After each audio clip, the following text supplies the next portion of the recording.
So you got to be down around my area if it's 4,000% humidity outside. No kidding. It was a nice morning. The sun was out, and all of a sudden we just got a 2-minute rain shower, and oh my God, it is humid. But we're in subtropics, so we get a rain shower just about every day. Yeah, we're in Tennessee, and yeah, we're out in South Carolina, so. And being right next to the Smokies, you know, hectic weather patterns, and you're going to get some sort of rain at least once a day. Yep. So anyway, welcome to session 25. Yay. And you all had actually solved the puzzle door last time, opened the real door to the Tomb of the Nine Gods, and started down the hallway. You had bypassed the traps, you had released a shadow demon and had defeated him. And Kellen, where you're standing, that is actually not a door. All right. That is a crystal window. You can see creepers and vines clinging around it. It's 6 feet wide, it's 10 feet high, and through it you can see a dark chamber.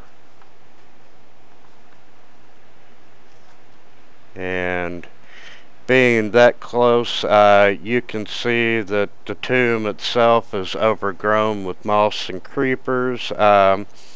You see a stone sarcophagus resting on a stepped dais in the middle of the floor. On the wall behind the sarcophagi are 2 large statues of bears, and they are gripping a 5-foot diameter bronze disc embossed with a dozen glaring eyes. You can also see 6 dissected corpses sitting on thrones and niches along the wall, and each corpse wears a black mask made of what looks to be paper mache and feathers. Dissected or desiccated? The corpses. I'm sorry, desiccated. Okay. I'm sorry. I was trying to visualize it all, and didn't know if they were, cut open or just without liquid. Yeah, I thought that was a little gruesome when I was reading it. But hey, it is Tomb of Annihilation, so anything's possible.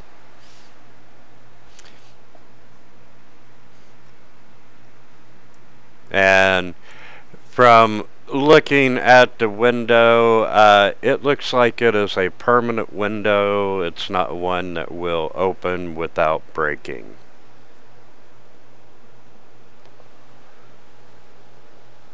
And you said the 2 statues are holding a bronze disc in the middle. Yes.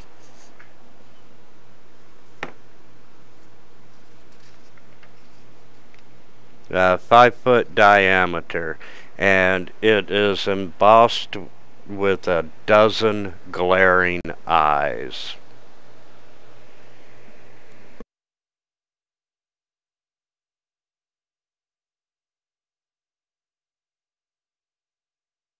Maybe we have to get a mask from him before we can look at this eye dais thing. It's a good possibility. But that clue mostly came from opening the doors and whatnot. True. And truly, you see no other entrance or exits from that room. I'm just having, I don't know why, flashbacks to a movie I once saw. Out of character, by the way.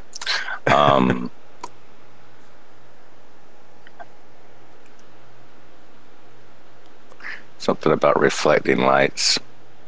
I want to examine the crystal wall. Is it multifaceted, or does it just look like a flat crystal window, like with no diamond cuts or anything like that on it? Yeah, it's just a normal crystal window.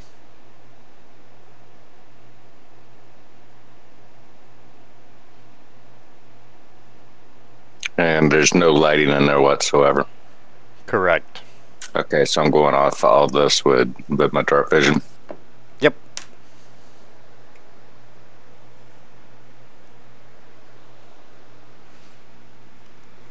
And try a couple of things, guys. What was that, Unger?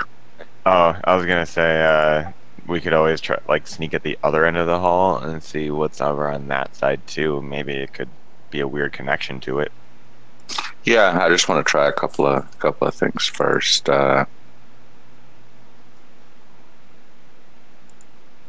Helm, try casting a light spell on that window.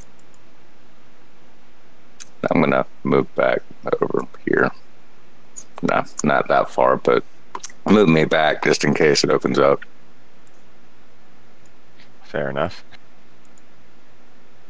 And I'm going to unlock tokens. Thank you. And I'll go ahead and touch the window and cast light. Okay, yeah, you're casting light through the window. The room is a little more brightly lit, but other than the previous description, you're not seeing anything new.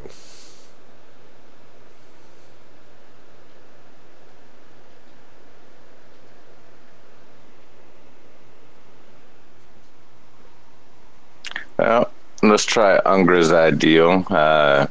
Unger and I will step down to the end of the hall.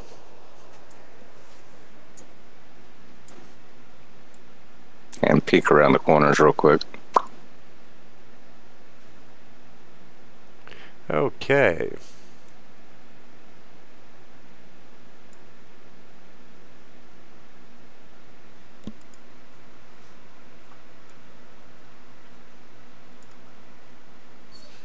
And what you see,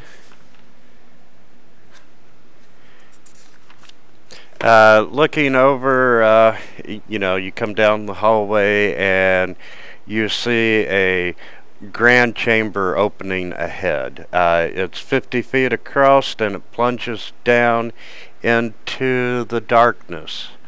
There's a stone balcony winding its way around the four walls.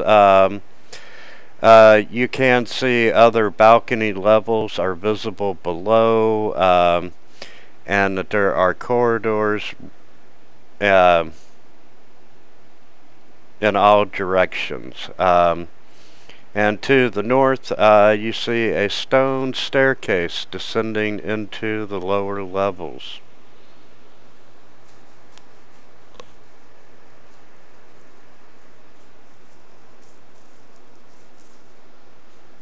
Okay, I don't think this would have anything to do with the crystal wall. No. The fact that it's crystal makes me wonder. But,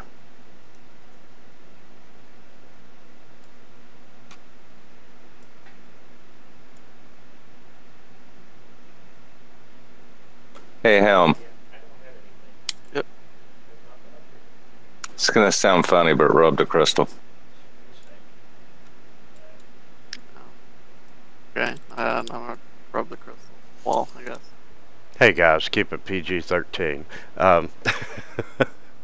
As you rub the crystal, yeah, nothing is happening.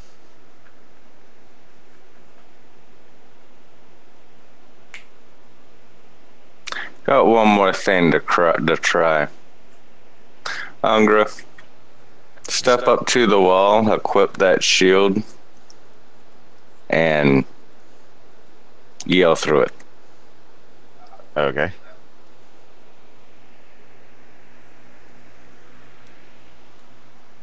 And Ungra, what are you going to yell?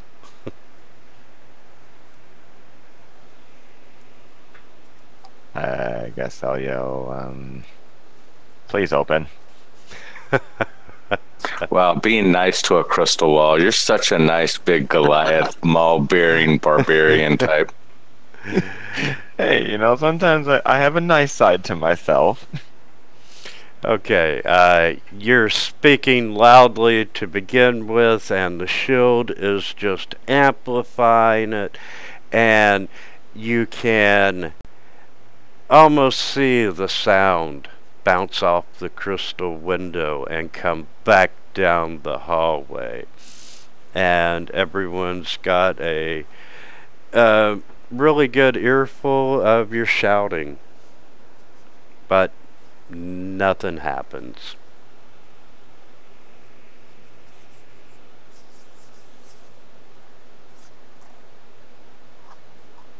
Well, we got two options. Break it or leave it alone. Maybe we don't see a way, but maybe there's a way to get around these walls. Maybe another passage we can't see. Well, let me pull out the old wand of secrets.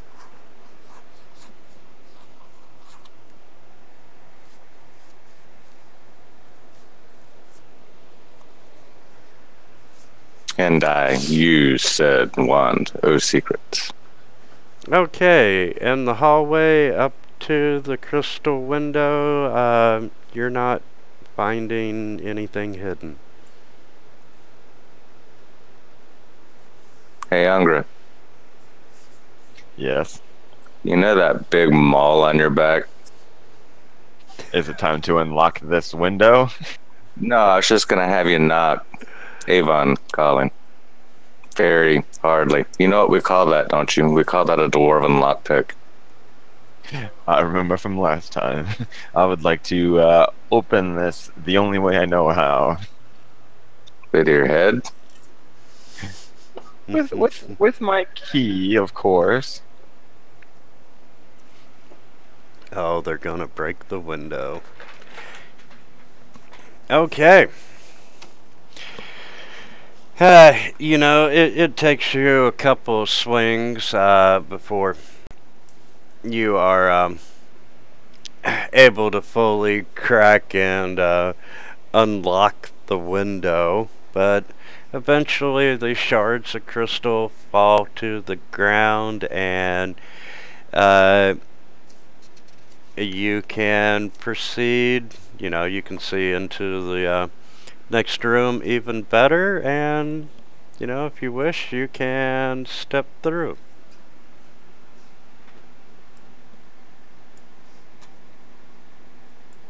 Now I'm nervous.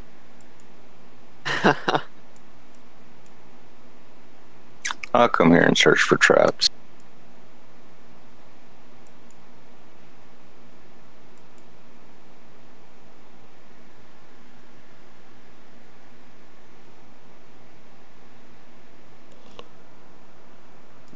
Around the door. Around the door, any probably Okay. step in whatever's inside. You know what I mean? You're not finding any signs of any traps along the doorway or the floor leading into the tomb. You don't think it's safe, but you think it's probably safe from traps. All right, I'm gonna step right here, do a strength check, and push Unger into the room. I'll just walk in.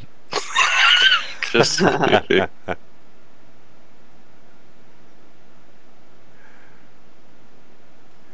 And Just right there.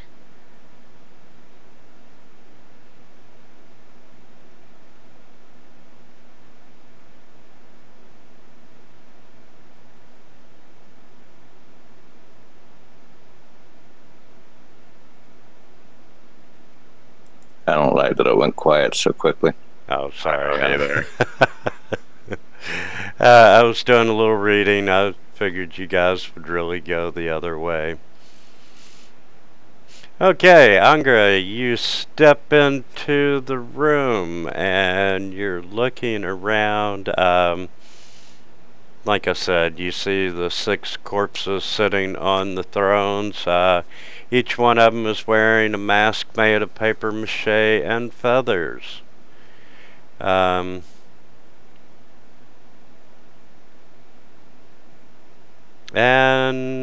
you've got the sarcophagus ahead of you, but you don't see any signs of movement or anything life-threatening.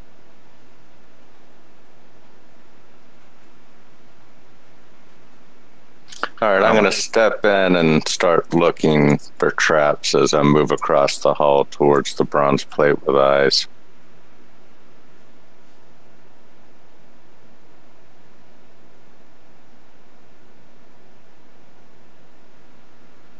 Okay, you are not finding any traps as you move across.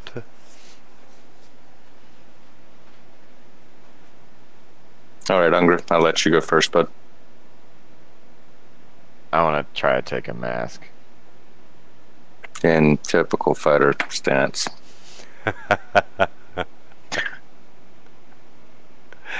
Okay, you reach up and you grab one of these paper mache and feather masks from the dead person on the throne. And you're holding it, and yeah, it didn't attack you or resist in any way. Alright. Well, I want to wear it then. Okay, Angra is going to put on the mask. And Kellen, what are you doing?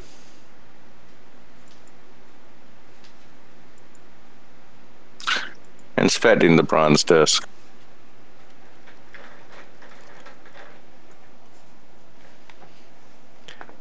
Okay,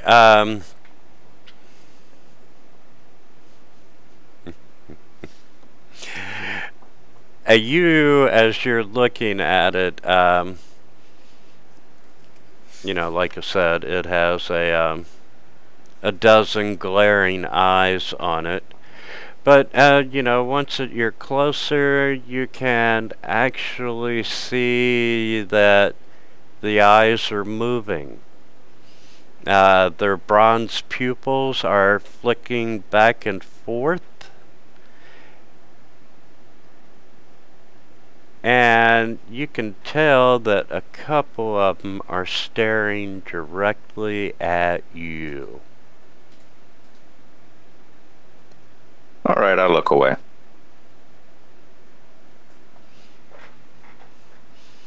Okay, and Angra, it's about this time that you notice that the body in front of you is starting to animate.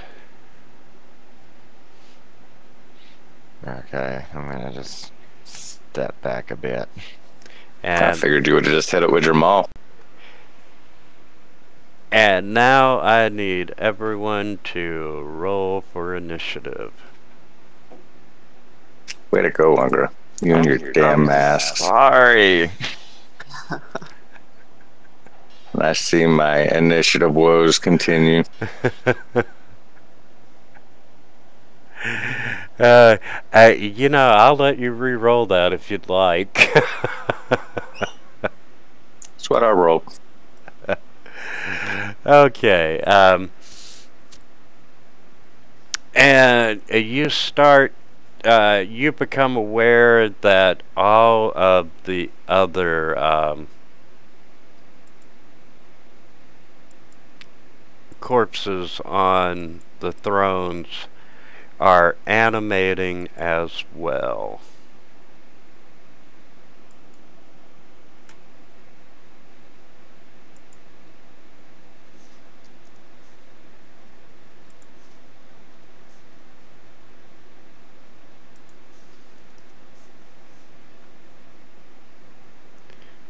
Okay, and let's do a new round.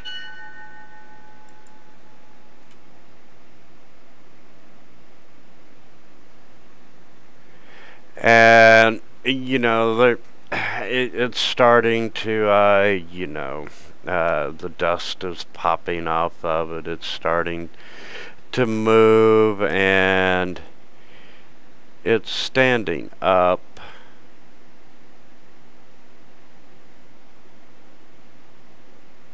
And that's all it's going to do this round. Helm. I will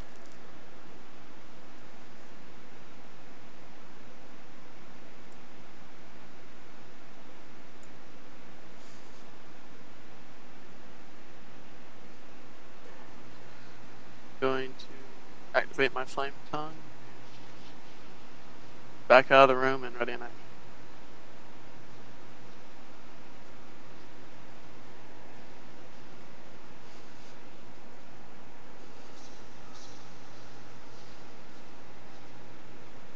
All right. And number 8 stands up as well, and he actually lurches forward 5 feet. And number 3 stands up, and it comes forward 5 feet, and it's looking around. And Ungra, you're sure that it had to see you, but he is walking up away from you, which would give you an attack of opportunity, wouldn't it? Yep. I would assume.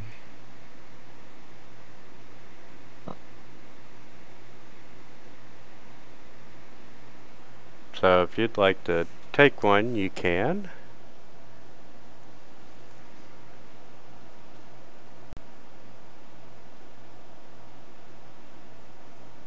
And you know, when you hit it, it turns around and it's looking, and you know it had to see you because you just hit the damn thing. But it continues back and heads toward Calvin.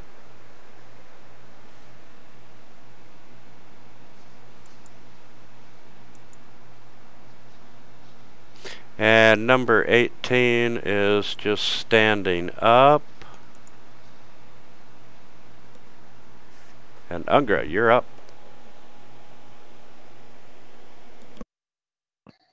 I'm kind of thinking of something. And give me a second. No problem.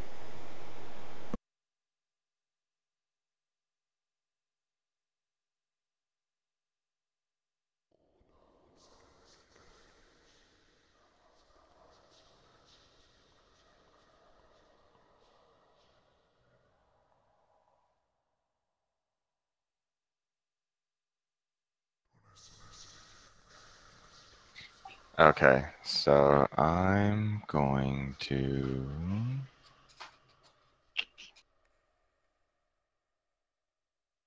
Oh, you want to lock the tokens? Yeah, sure will. There you go.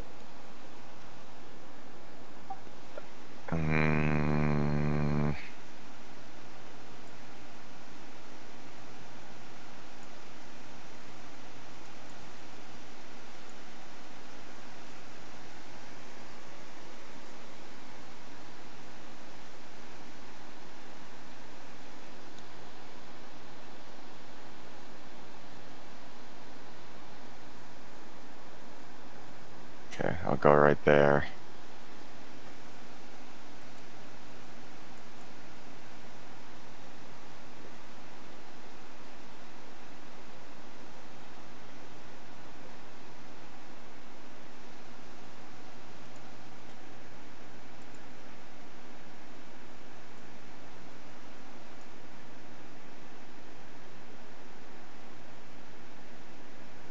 Alright, I'm gonna try something brave.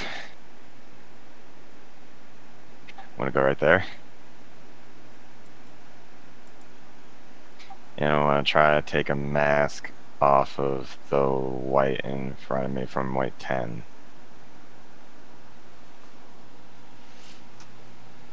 Okay.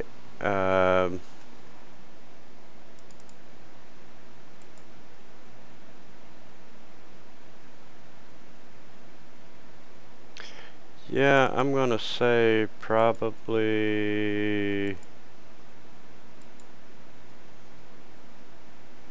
Yeah, let's do a strength. Okay.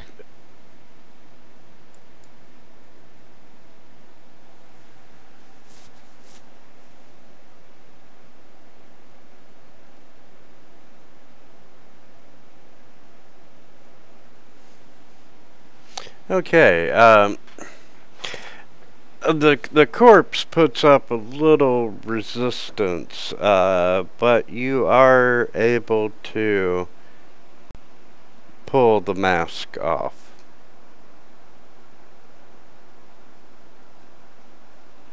Okay. And then I want to move back and hand the mask to Kellen.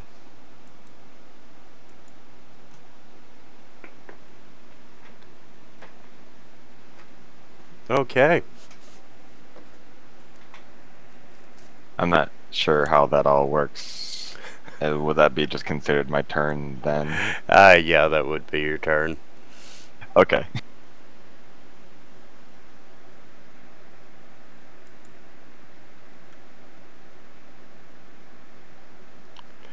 And number 10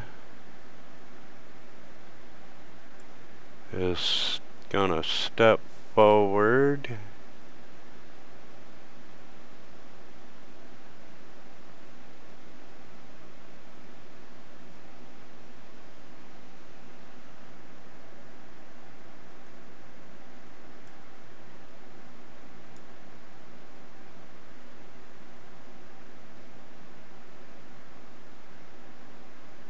And let's see.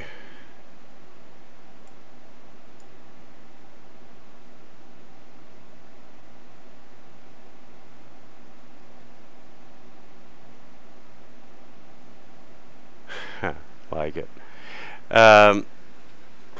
Yeah, that one steps off the throne, and Ungra, he kind of just bypasses you.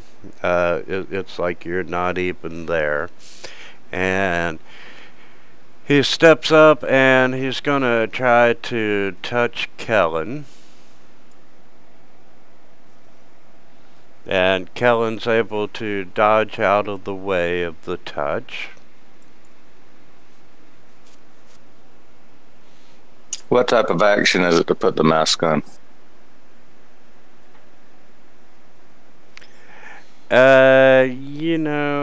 I'm gonna say it's probably a standard action. All right, easy enough. I'm going to use my cunning action to disengage to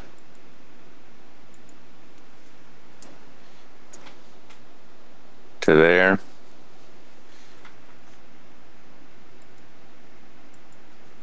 And then I'm going to use my move action to get to here.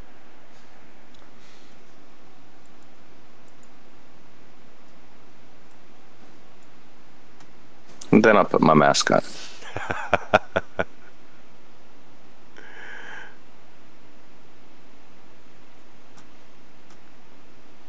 Okay.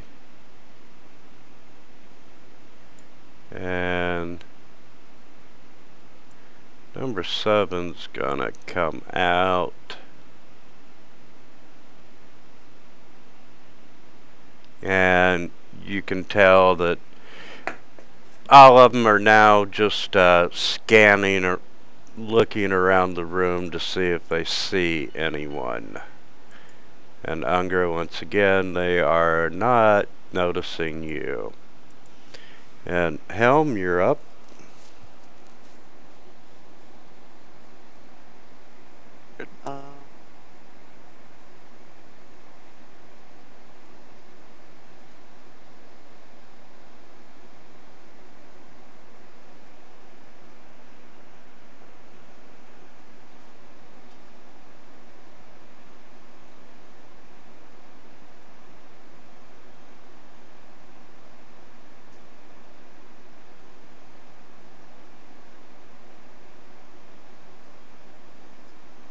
I'll just cast Shield of Faith on myself. Pretty in there. Alrighty.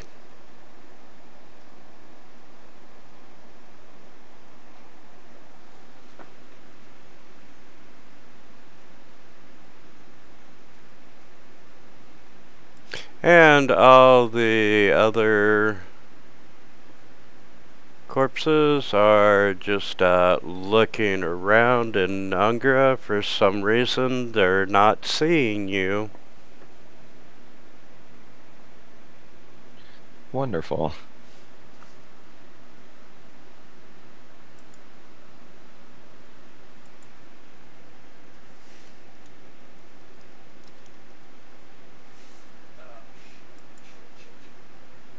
I would like to go there and try to do the same thing with this white and take off his mask.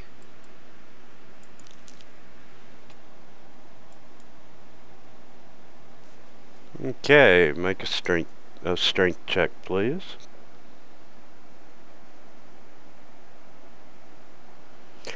This time no, let's call it for what it is. The zombie is it's struggling with you, but eventually you are able to take off this paper mache mask.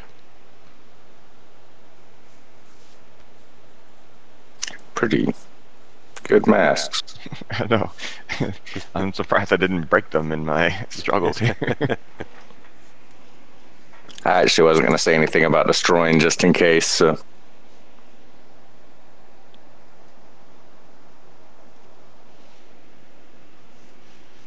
Okay, and that would do it for you. And Yep. Kellen.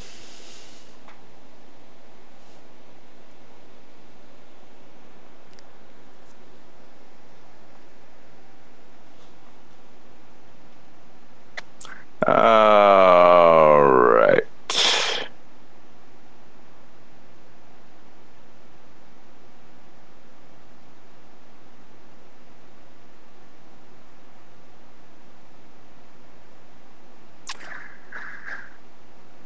Kellen's going to play it safe right now. And ready in action just in case anything comes down towards the doorway.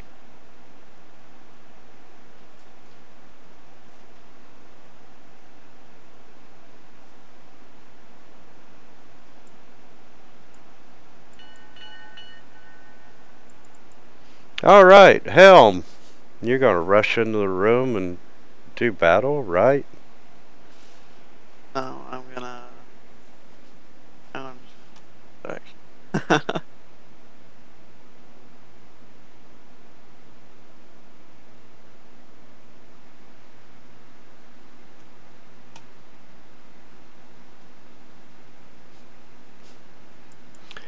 All right, Angra.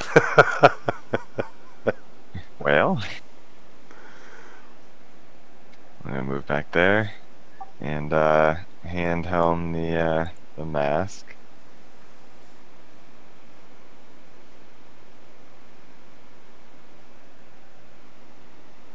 I'm sure we noticed that these masks don't smell too well. Oh, absolutely. I'm sure that Kellen doesn't mind. But I'm assuming me handing him the mask would be it then.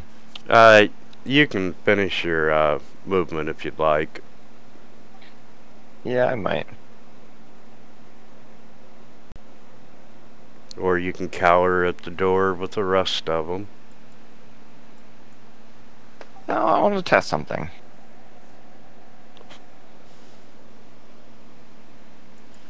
Okay, and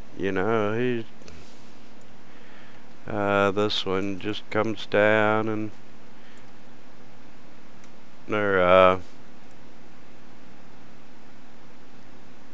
moving about the room.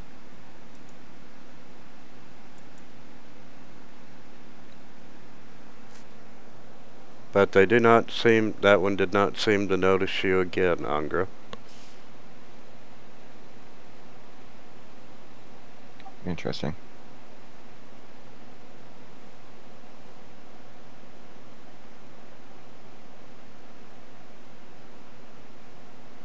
Let's have some fun.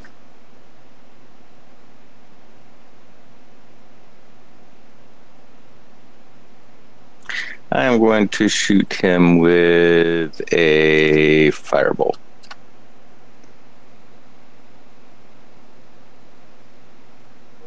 No, I am not.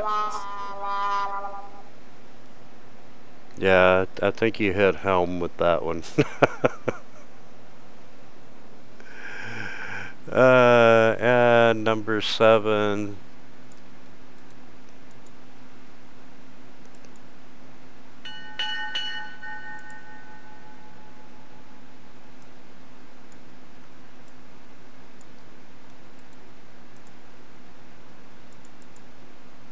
Alright, Helm. Alright, I will put on the mask. And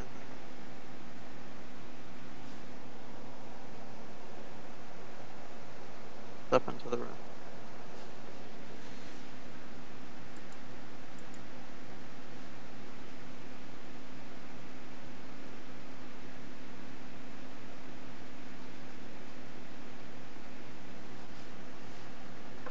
Okay, number 8 just comes down. He does not see you, Helm.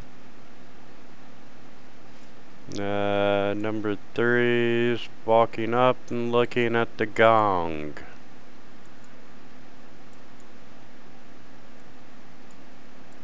18's just moving around. Okay. And Angra, at this distance on the bronze plaque on the disc of eyes, you see that all 12 eyes are just rapidly flicking back and forth. They are searching the room.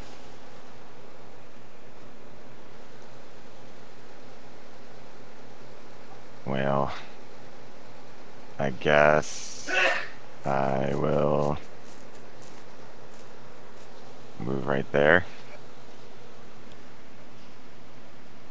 And I want to hit the eye thing with my maul.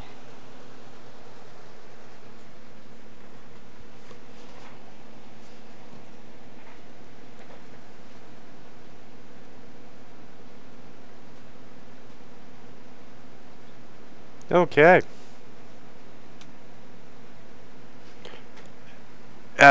You manage to hit it, and it just kind of reverberates a little bit.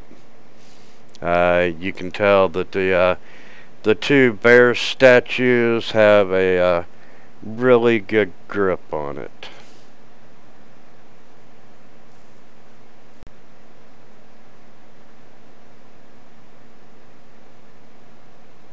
Okay.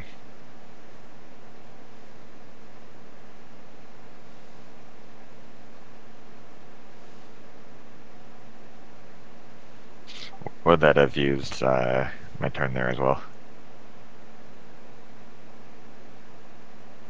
Yeah, that would have. Okay.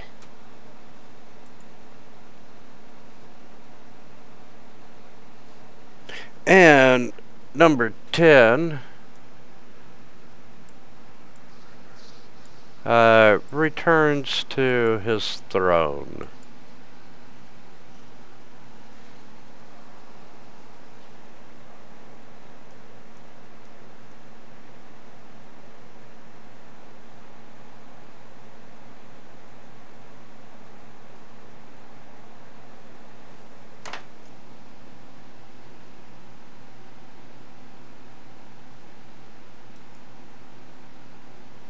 Kellen?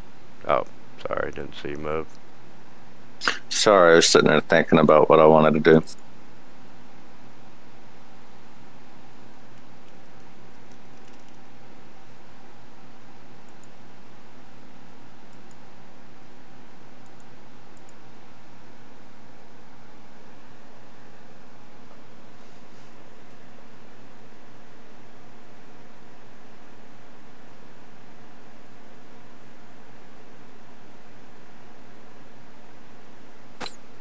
And seeing the one removed to his throne, I'm going to wait.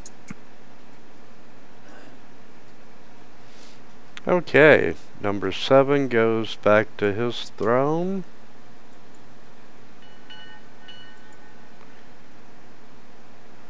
And number 13 returns to his. You're up, Helm. I'm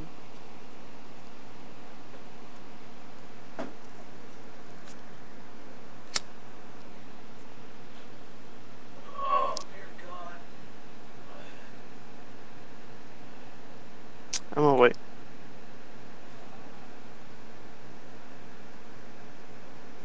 Okay, number 8 goes back to his.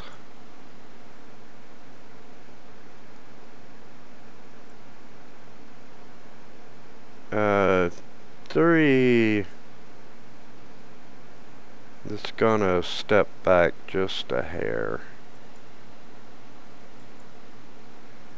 And 18 is going to his throne.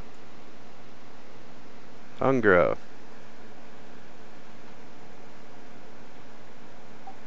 I think I will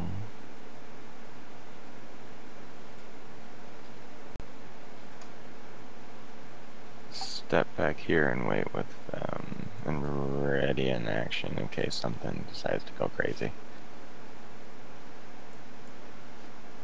And as you step away, you take a parting look at the eyes, and you can see that they're aware that something just hit them, and they're really in high speed flickering, trying to find who did it. Well, it wasn't me, I swear.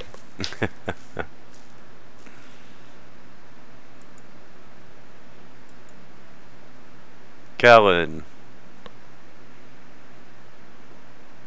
How well can I see one of the zombies from here?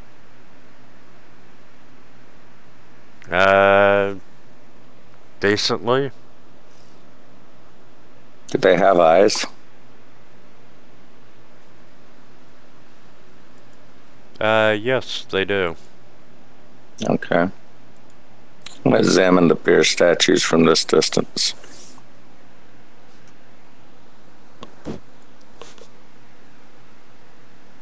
Okay, the bear statues are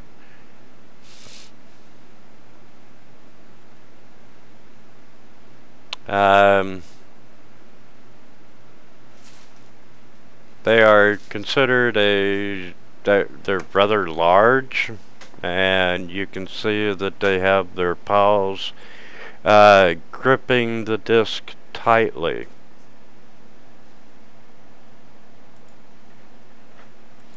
Made out of stone? And yes, they are.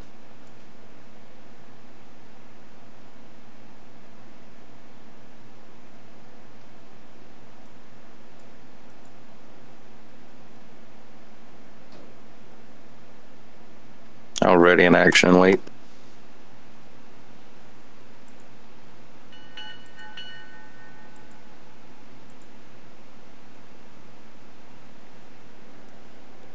And Helm.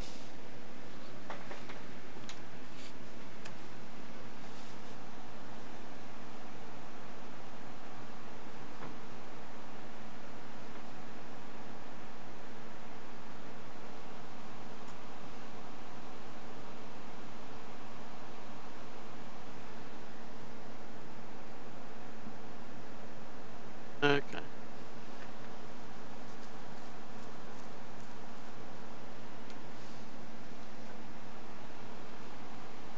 Move up a little bit and then wait for the last white to sit down. Okay. And he slowly works his way back.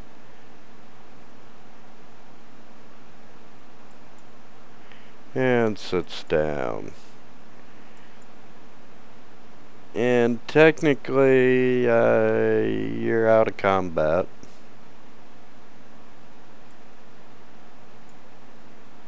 They all return to their throne and appear to have shut down.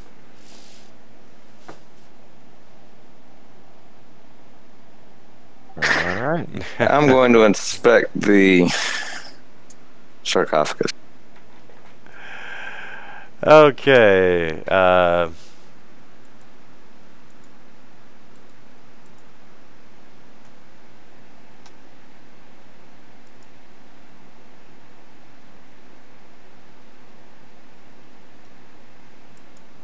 One second.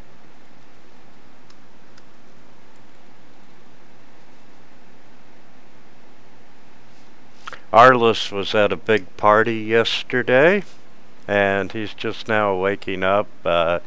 He'll join us when he can.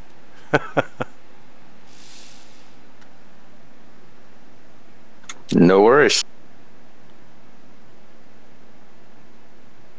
Okay, yeah, it's a typical decorated stone sarcophagus. You have to, step up on the dais in order to get to it. But, it's a sarcophagus with a stone lid.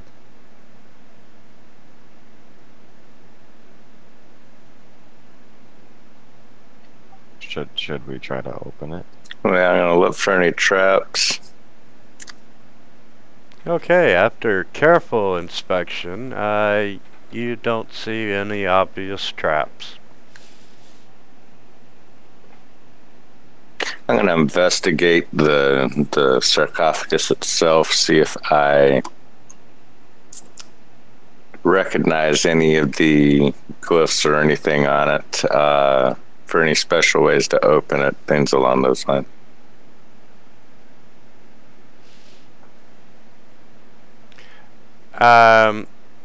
You do.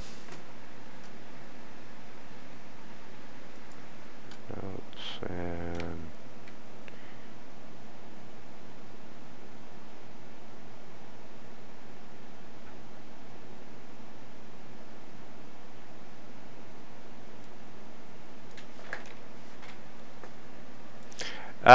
yes, you do recognize it.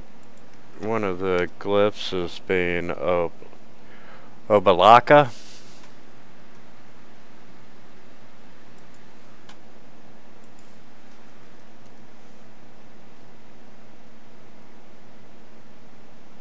Do we have any explanation on what a Obalaka is?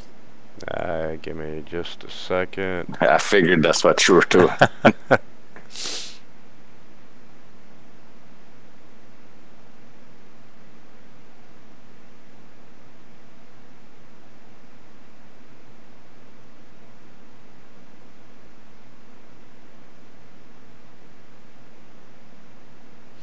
I'm wondering, it's the Tomb of the Nine Gods.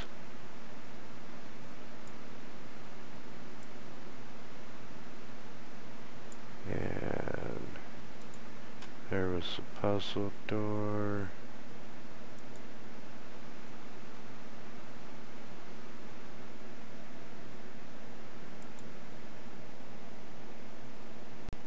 Yeah, he's one of the nine gods.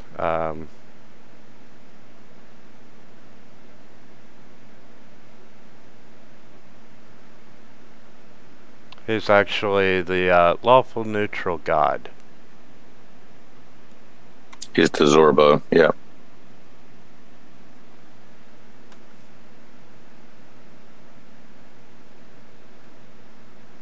I figured we would have known that he was a Zorbo after being around these things for so long.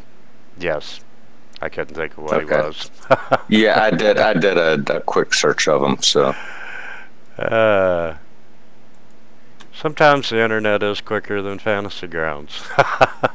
Well, for cases of just recalling memory, I don't intentionally look up Tomb of Annihilation. but there's wiki sites of like primal spirits, which are what the 9 gods are. So I've got them all listed in front of me in case we need to Cool. look back at them. So anyway, yeah, you do recognize his ruins,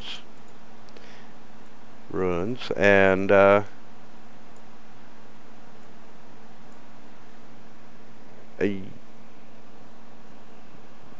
Right. you can clearly tell that the sarcophagus is it's got a lid. All right, somebody stronger than me, push that lid off. I'm going to stand back here. You got it. And may I advise y'all do it from squares closer to the door. Just my thiefly into my roguish intuition kicking in there. Okay, an athletics strength athletics check, please. Okay. Tower or no?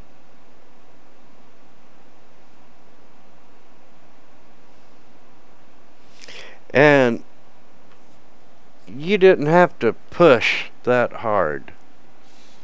And you almost push it off. I mean, it just opened surprisingly easy for you. And truly, you don't feel like you put that much effort into it. Jeez, what'd I do? Okay.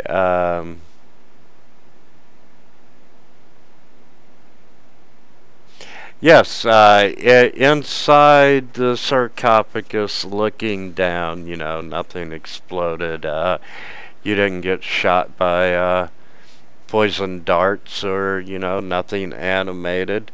But in the bottom of it, you can see the bones of a Zorbo.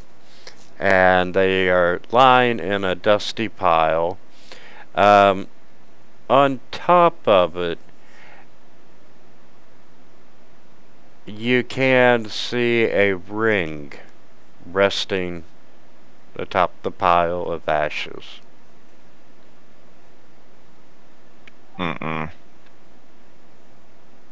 Ring? Yes, a ring.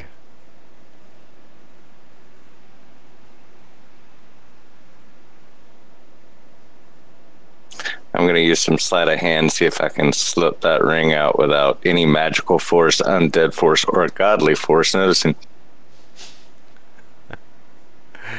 You managed to get the ring and pull it out of the sarcophagus. I'm going to examine the ring. My precious.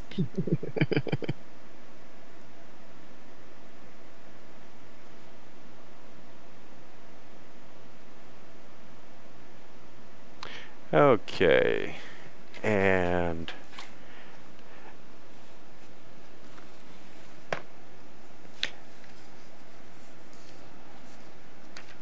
you,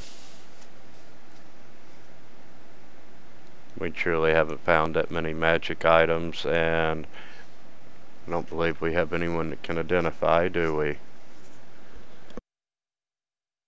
At least not me. So, hey, I don't care. What you are holding is a ring of protection.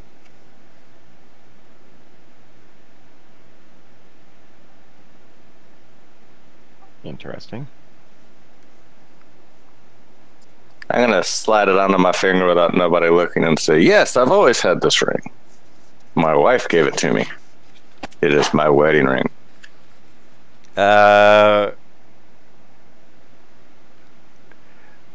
Angra, would you like to make a perception check? Sure.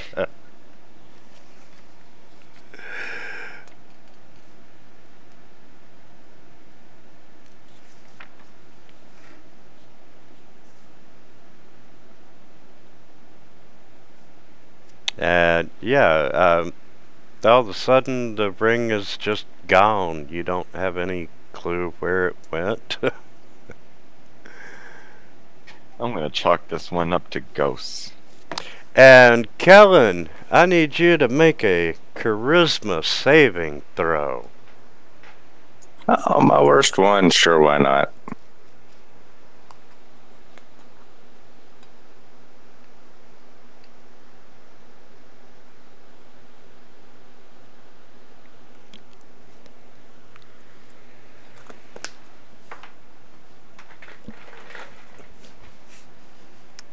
Okay.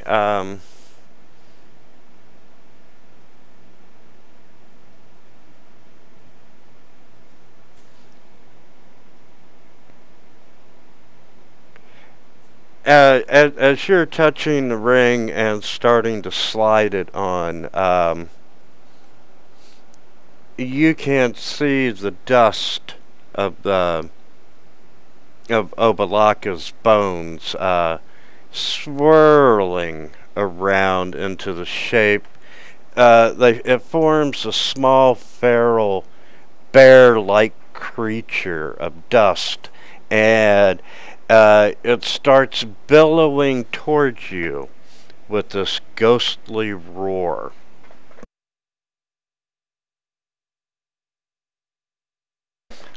And would you like to drop down to the private channel for a minute there?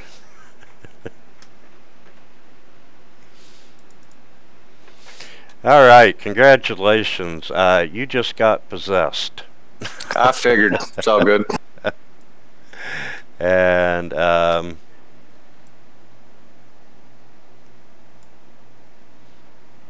did that open up a card on you?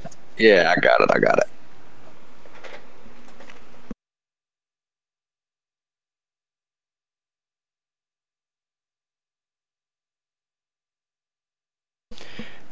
At least you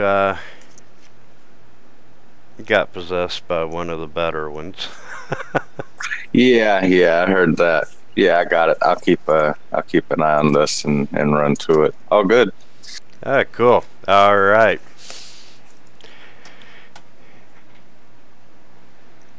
And I'm going to throw the Ring of Protection into the party sheet for you. Actually, I think that would be on me.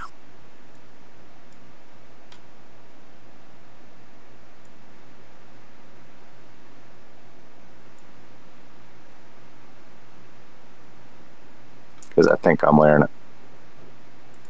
And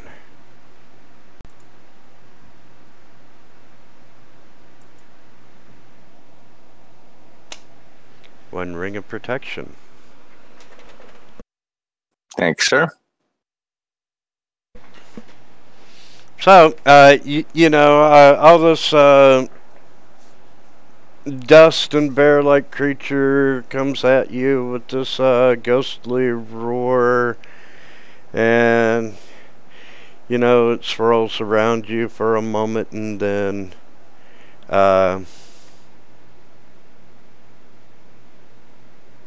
it quits and just kind of disappears. Interesting. All right, give me just half a second, please.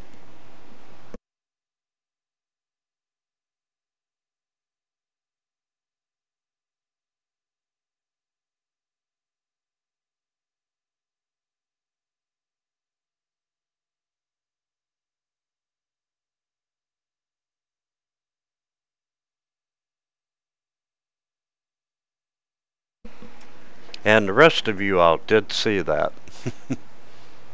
Okay, good.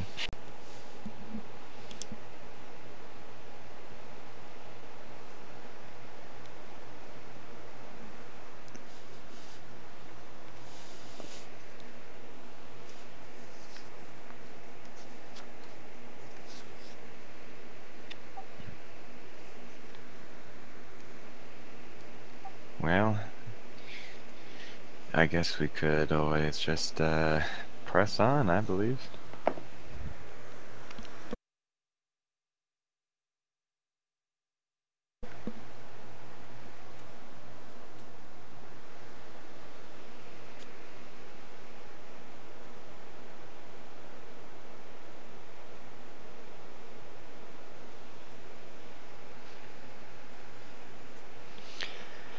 I'm gonna hate giving you experience points for this room.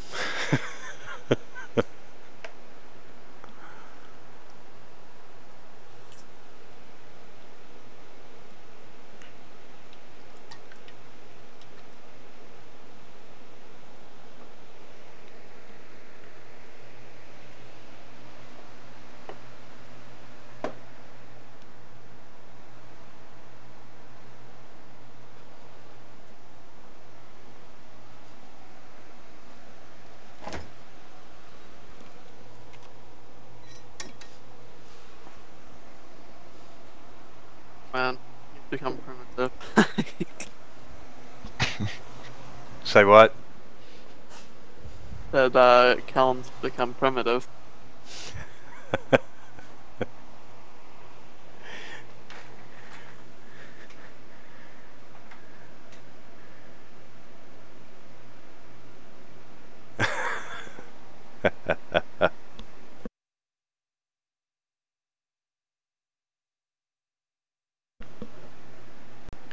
Oh, love it. Okay, so anyway, there's nothing of interest in the sarcophagus anymore.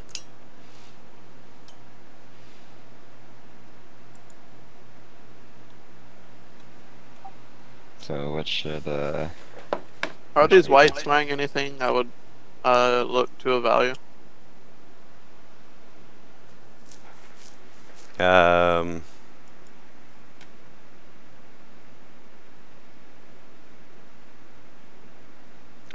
They all have a longbow and a long sword.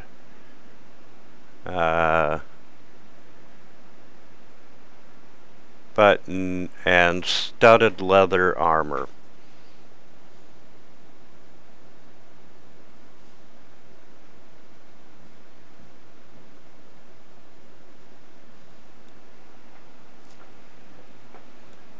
I mean, we could just kind of kill him. We should do that.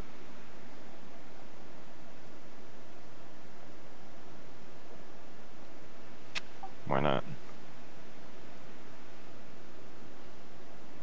It's your call. You may Right. have gotten lucky with the mask.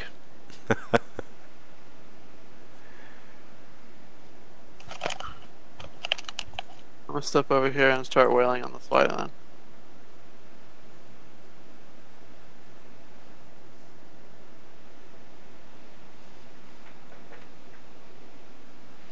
Okay,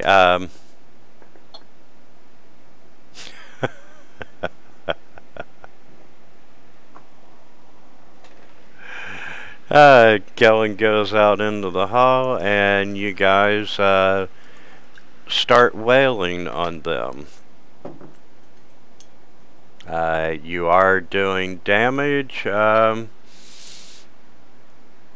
you know they're aware that something is hitting them, but truly they do not see you.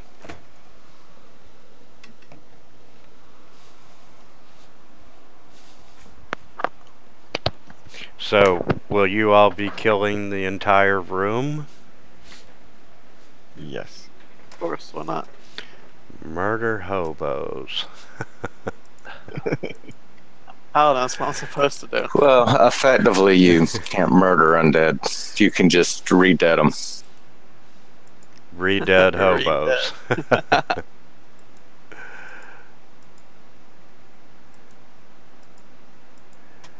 Okay, and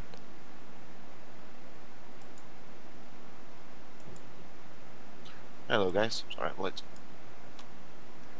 oh, not a problem at all, Zay. And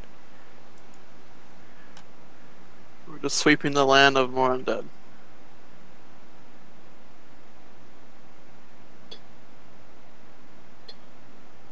Regular undead or giant Whites, Tyrannosaurus to be spitting exact, undead, but- undead. So far, regular, I think. So did we actually get like XP for that room, or? Yep. All right. Yeah, like story awards. Well, effectively, we did kill them, just not necessarily in battle.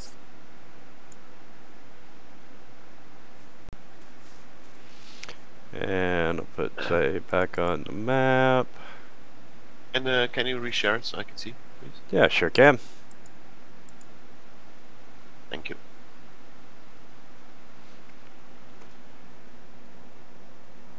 Yeah, they encountered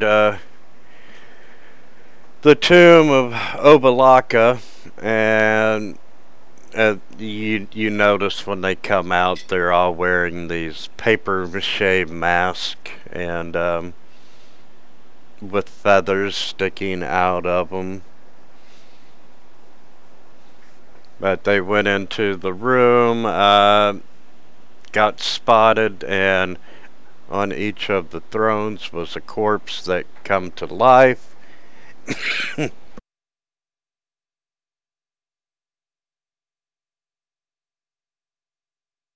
Excuse me there, fellas. And if they were wearing the mask, the corpses didn't seem to see them. They managed to open up a sarcophagus. And Kellen had the bones of Obalaka were in, they were powdered dust, and the dust started swirling and become a shape of a little bear that went towards Kellen, and it swirled around him and then disappeared.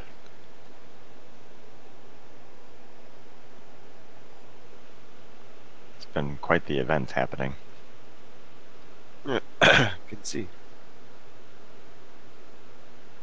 And they got 700 hit points for 5 points of damage.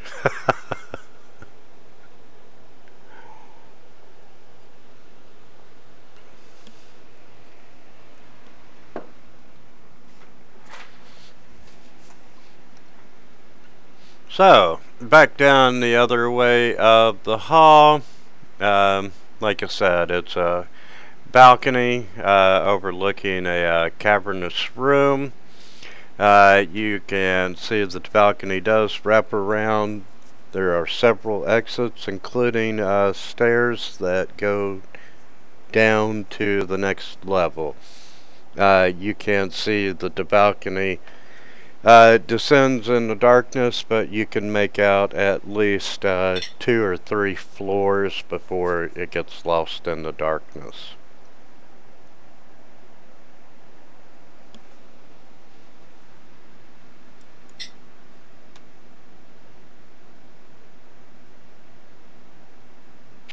We could try going north. It is the closest route, so.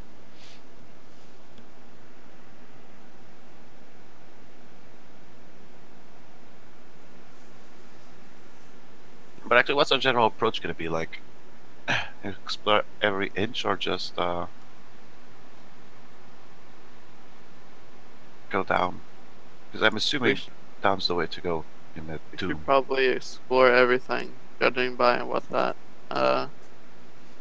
sarcophagus had in store for us. Yeah. Yeah, and the sooner you go down, the sooner it gets harder.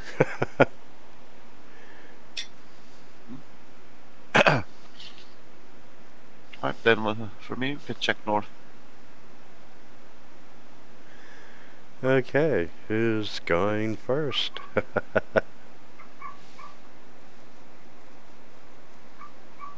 Oh, I can go. In a sneaky fashion.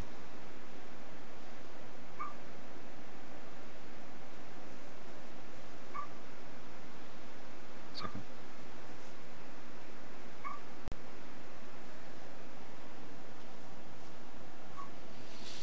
Okay. You're trying your best to be quiet as you sneak up to the hallway at the north. Some movement from the other side of the room down one level on the balcony catches your eye. And Uh-huh. you can see this hunched figure is glaring up at you. And it wears a mask that is a replica of the devil face at the tomb entrance. And, you all lock eyes for a minute, and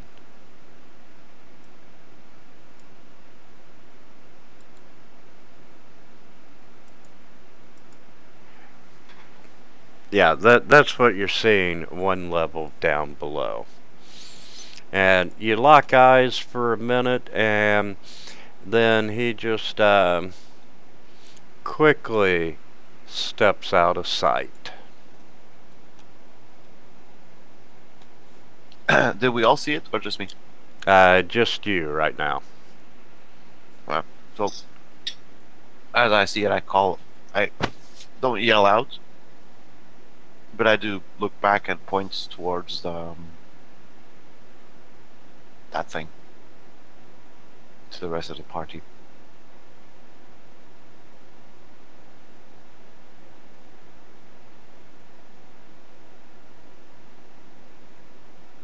Then I guess we should press forward a wee bit faster.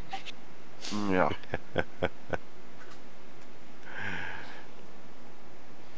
Okay, and say, I'll just keep going slowly until I reach the top, until I can peek around the corner.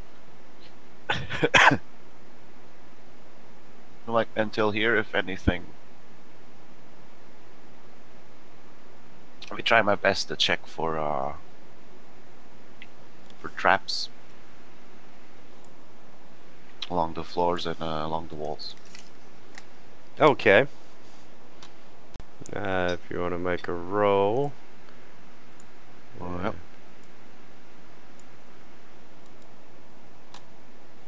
And you are not finding any. And let's see, you can't see in the dark. And you can see that the hallway turns to the west there.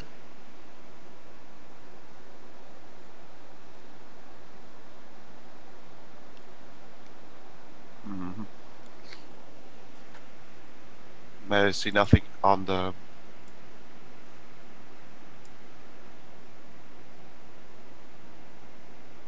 Alright, guys. The way seems to be clear for the time being.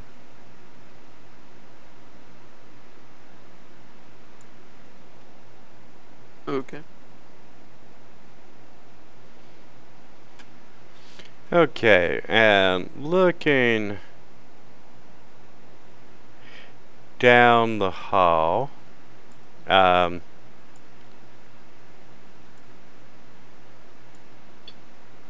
you can see a rusting statue of a knight standing at the very far west end of this large hall.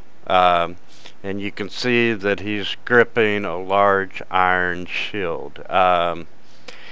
You can see something covering the floor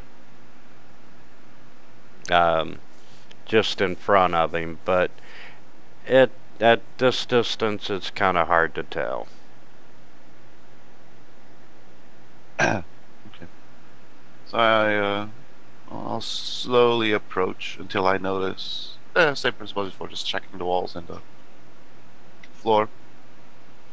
As I approach until I can see anything, well, until I can see better. Say until here first. If I can get a better view. Okay, as you get closer, you're pretty sure that it's just shards and flakes of rusted metal covering the floor in front of the statue. You can very easily see, even clearer now, that there is two exits to the room, one to the north and one to the south. Okay. So apparently there's a lot of disintegrated metal dust on the floor. Looks very suspicious.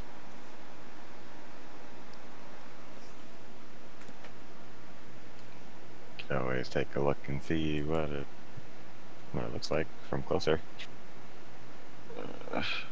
Well, I guess I can walk a bit closer.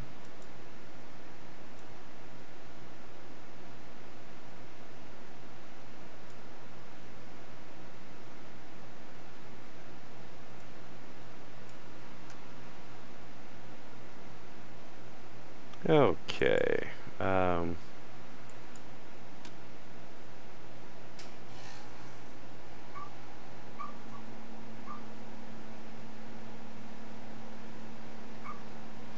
Yeah, there's nothing moving in the room, and you know, the statue's just standing there.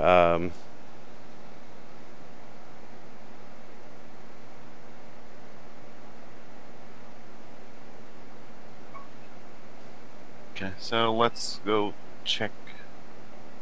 I'll start to approach the northern corridor slowly until I can peek around the corner as well. Okay, peeking around the corner to the north, you can see that it opens up into a circular room, and you can see a large fountain that's crusted with moss, rises in the middle of the room. You can see 3 marble maidens standing in the fountain holding the pitchers of which water flows.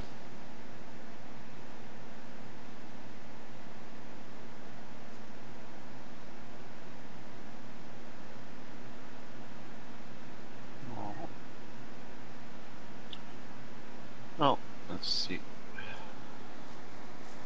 And there's well, there doesn't seem to be any way out of this next room. Looks like a dead end. Shall we go examine this fountain?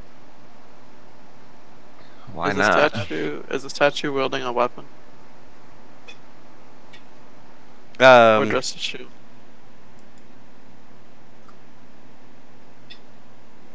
Let's see.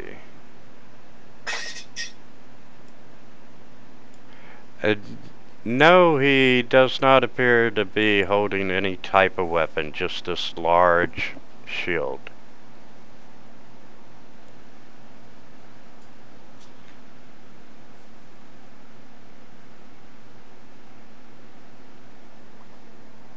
I almost want to sift through the rust, but I don't know. I mean, we made a lot of risks today. Might as well add another one.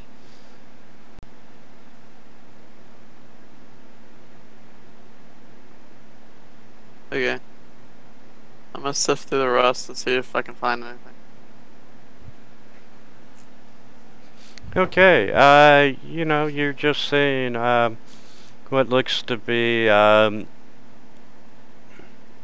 some of it's recognizable as, you know, being a part of a shield or a piece of armor or, you know, sword.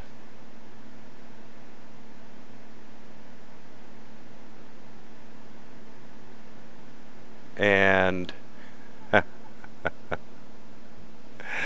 I need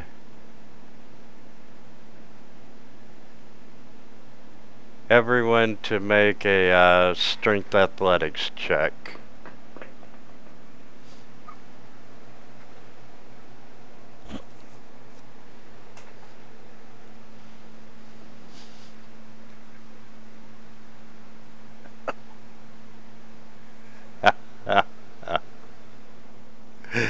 Okay.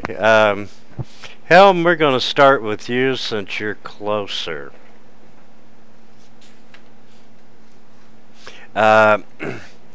You can feel. Let's see. What are you carrying? You've got a sword, right? What do you have that's metal? Flame tongue. Probably my chainmail. Okay. You feel like this very strong magnetic force pulling you towards the statue. And unfortunately, being there standing in the rust and so forth, you lost your footing. And it is really just sucking you in towards the statue. And you end up crashing into the statue, and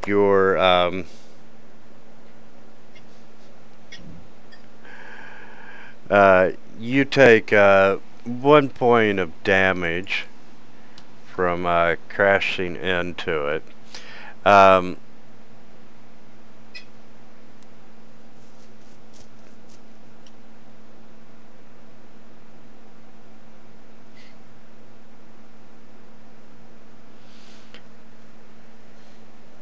So you have your sword out, you have your chainmail.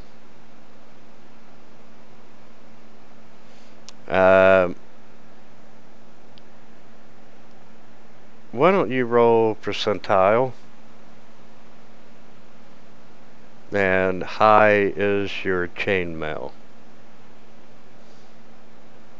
Tower or no? You can roll it out in the open, brother. Okay. Your chainmail comes into direct contact with the shield.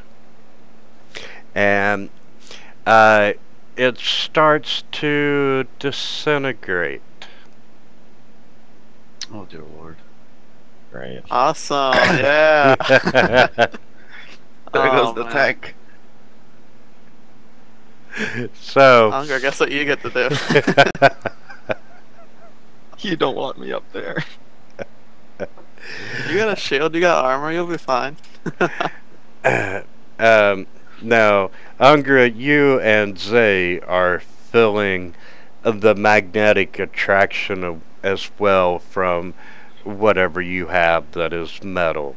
However, you are able to resist it.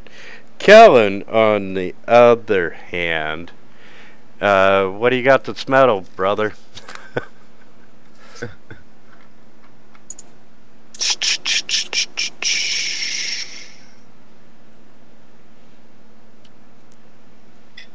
Two short swords and 2 daggers.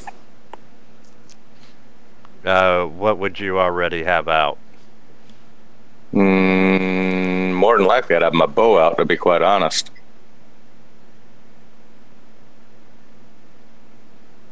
Just because of specific reasons, I'm nervous. Right.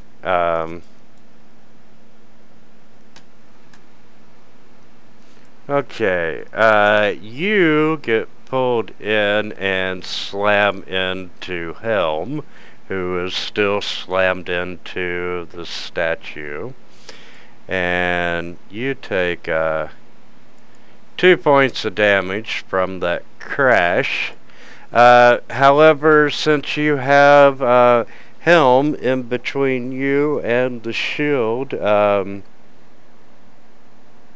nothing comes in direct contact with it. Alrighty. Considering how Helm's chainmail apparently disintegrated, does it feel less pull coming from the statue now, I guess? Yeah, would you like to make another strength athletics check there?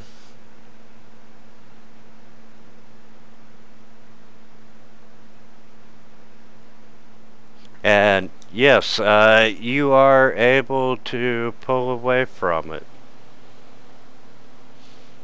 And Kellen, would you like to make another one as well?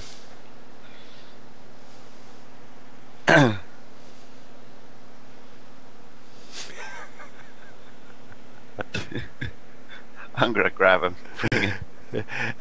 Yeah. You know, Helm's pushing away from it, but he's got Kellen stuck to his back.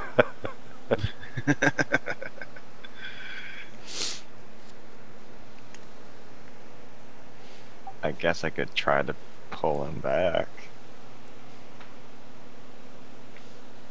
No, we don't want you losing your weapons.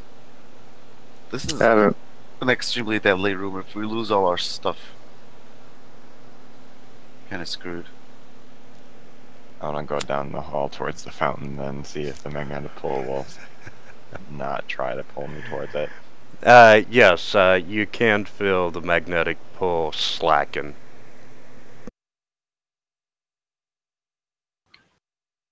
Alright, so shall we try and so Cal's still stuck to Helm's back, right? But Helm managed to pry himself free. Eventually, you know, it took you a minute, but you two are now free of the statue. Make sure you delete your armor, Helm. Yep. It could have been worse. You could have lost your sword. Well, I don't need a weapon to tank.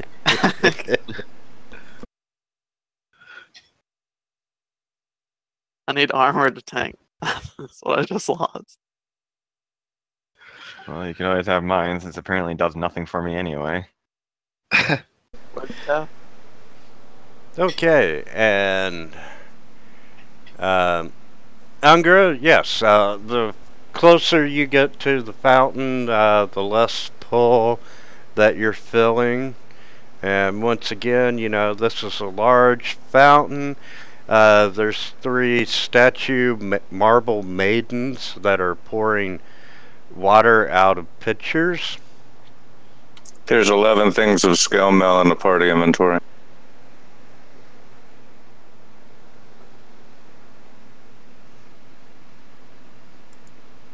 It's the only armor we got in there. What are you wearing, Hunger? Chainmail. All right, if I was you, I would switch. You would take the scale mail, he takes the chain mail. That would just be my advice. What did you say you wanted me to lose? Anything? No, you did not lose anything. Thank you. I just wanted to be sure. Sorry, I was setting up an effect. That's why I was a little bit distracted. That way I didn't have to do anything solid. I could just hit that. And now it marks.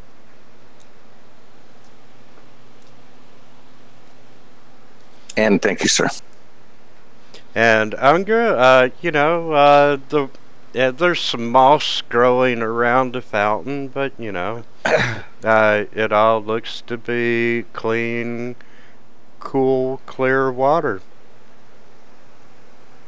And I'm sorry to interrupt one more time. Helm, how much does your aura give us save wise? 3. All right, let's all just pay close attention when we're outside of Helm's save area. In fact, Winter, you may want to remove the save 3 off of me and Unger just to make sure, because we can always add 3 when we're inside of it, just personally. Right.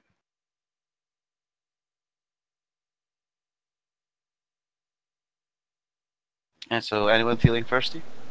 All right. Sure.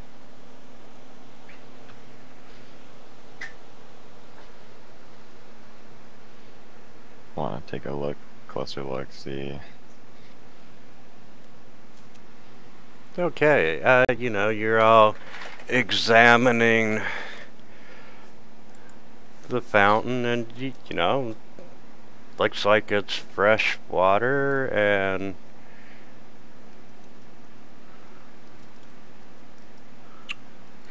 Yeah, I'm personally not very inclined to trust it.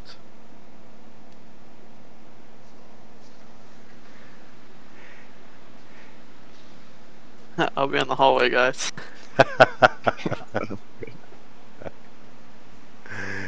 so Come on, Hal. Maybe if you drink it, you'll get magic armor. Bring the moss. Sure, I'll take a drink. Why not? whoa, who's taking a drink? Cal looks very ineloquent for his usual self. Who took a drink? Ungra did.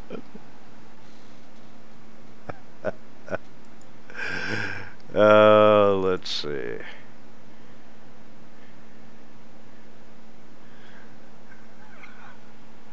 Okay, Ungra, you reached out and you take a really big drink, and you know it's clean water.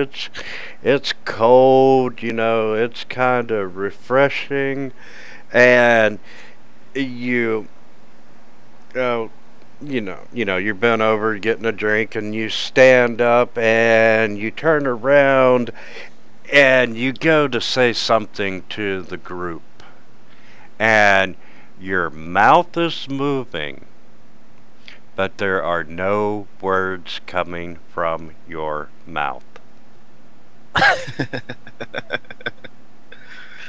Unger, what's going on?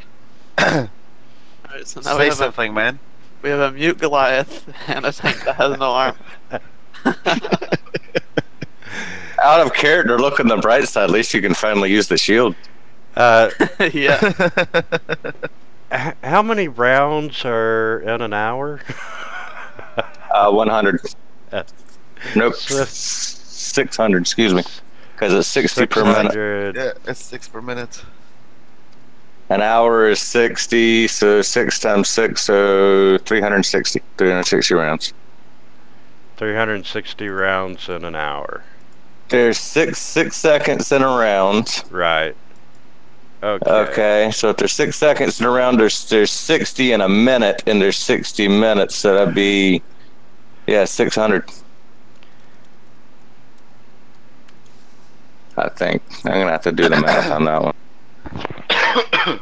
So anyway, Ungra, you are mute for the next 8 hours. Wonderful. Shh. Can't speak. Would anyone else like to take a drink? Oh dear Lord, no.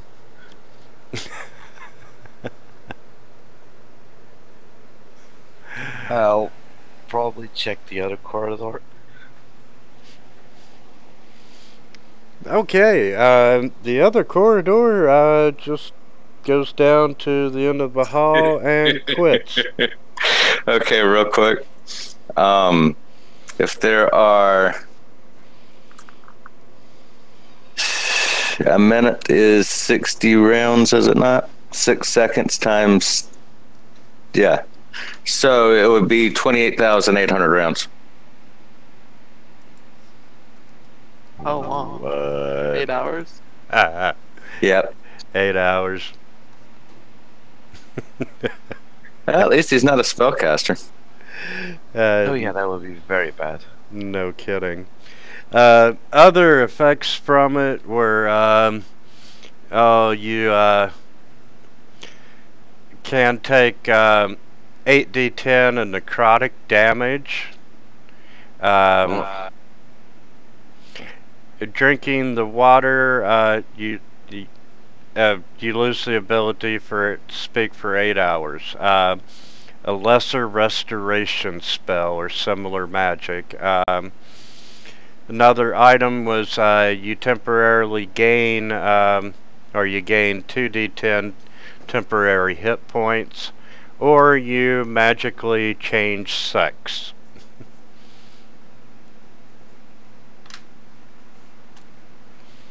That could have been interesting. Different. And Zay, it goes down that corridor and it just stops. And Well, that does sound a bit suspicious. Cal, this might be your area of expertise.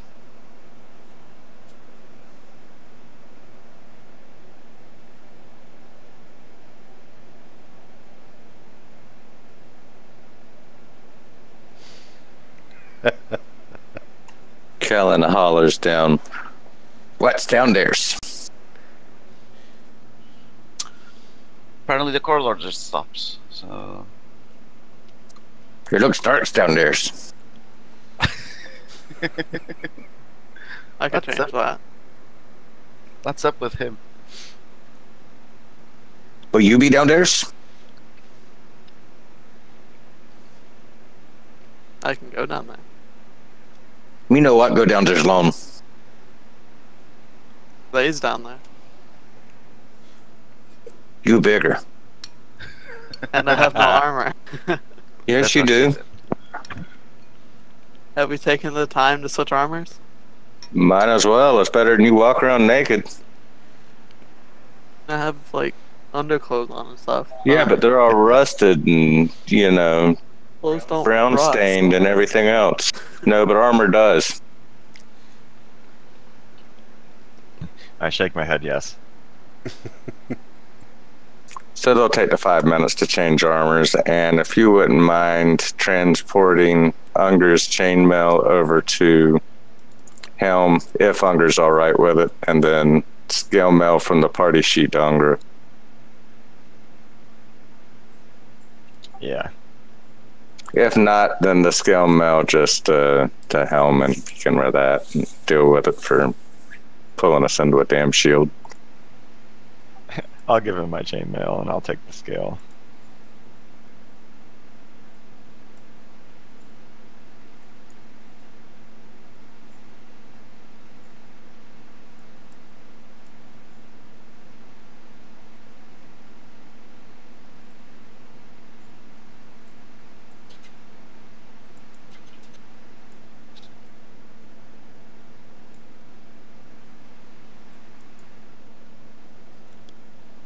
okay. Unger, you should have scale mail. Yep. And Helm's got the chainmail. And guys, do you mind if we take 10 here? Not at all, go ahead. All right. See you in 10. Yep. I'll be right back.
I'm back.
Okay. As long as you says it's safe, I come down, take a look.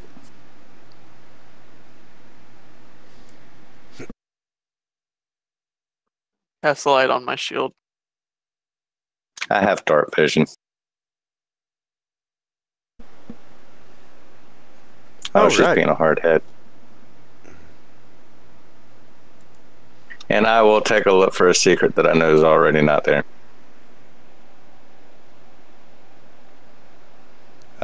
And guess what? You found a secret that's right there in front of you. Ah, well, look at that. It's a secret.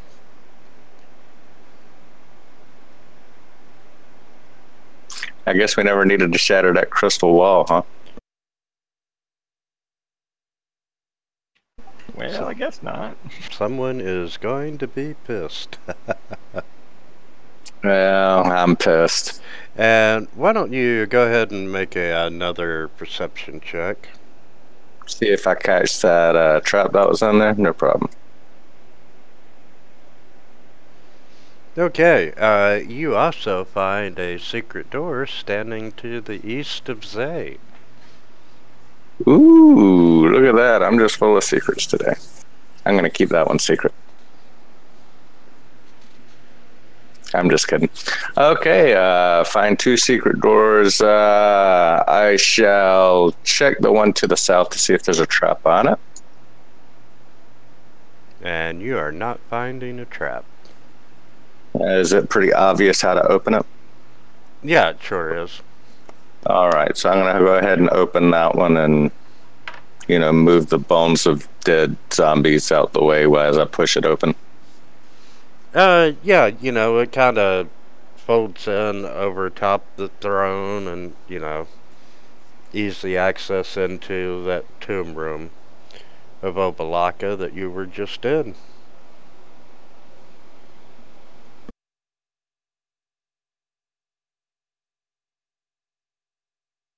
Alright, I'm going to go check out the other one.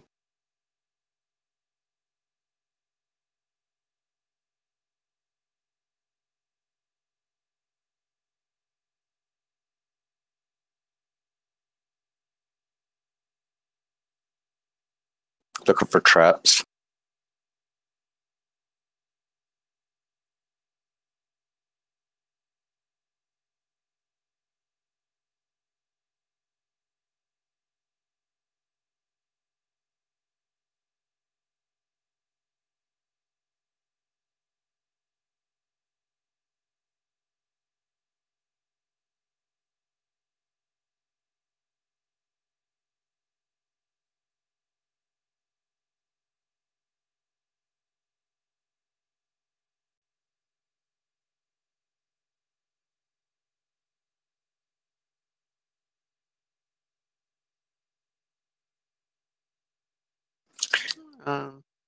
We still have other areas to check up here. Yeah. Okay. So we find a deep, dark, scary stairway down there. You know, somebody else will have to lead the way down there when we go down because I will not do it.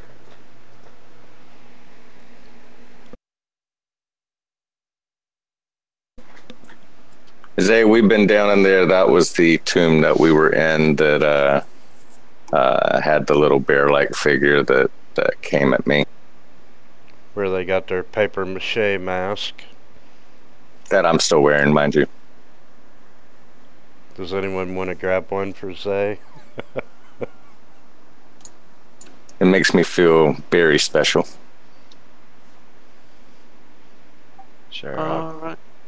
I'll grab one. It'd be the white thing to do. Damn it. What? It's a good joke.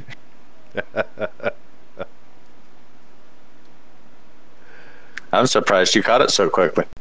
Grenade. I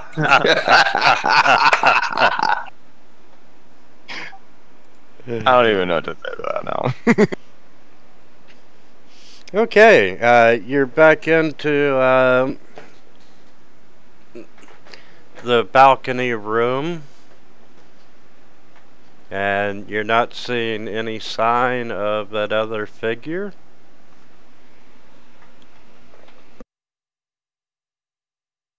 Okay. Is that you want to go first, or you want me to go first?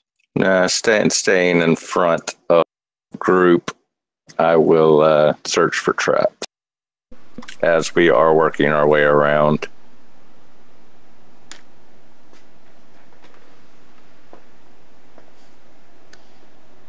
Okay, throw your roll.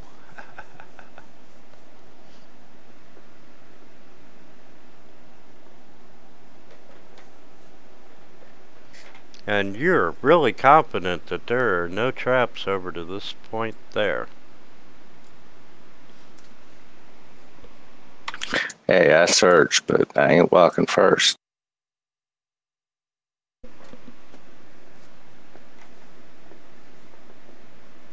Alright. I think I like the heroism better.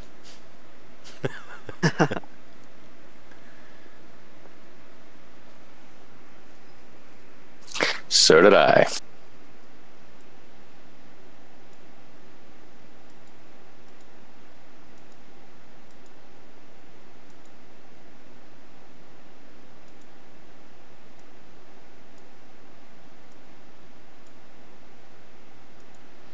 Okay, and say as you peek around the corner,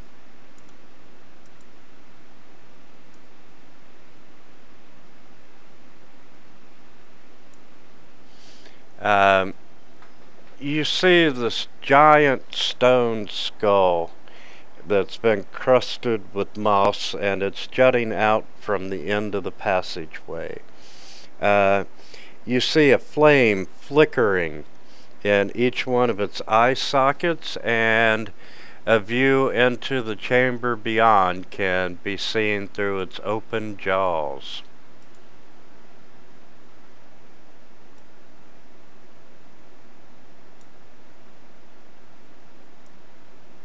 Anybody have the warnings?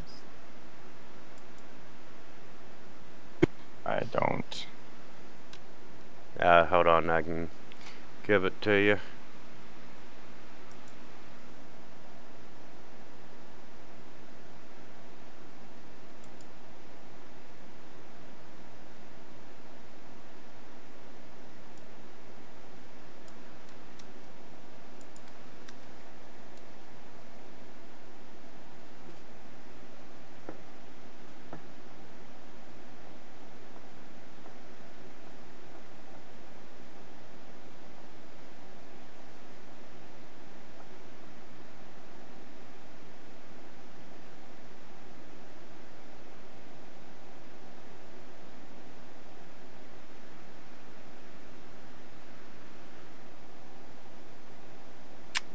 My mic was off. Don the mask or be seen. Was that something to do with the mask you were just talking about? Yeah.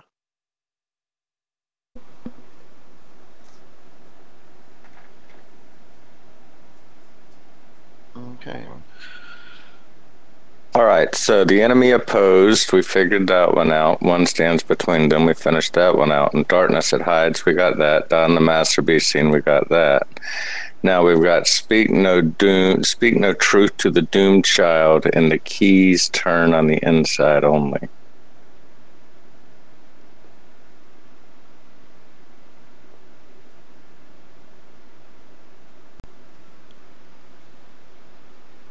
The doomed child.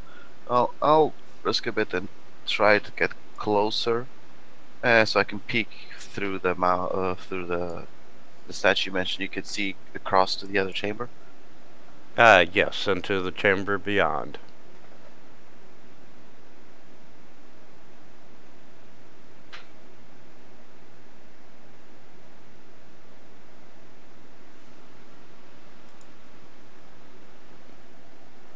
And you need to be closer than that to peer through its mouth. How mind scooching over so I have the benefit of your aura as I approach.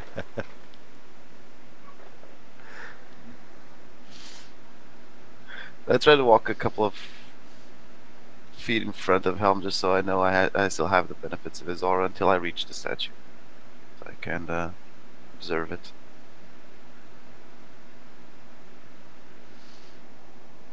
Okay, peering through.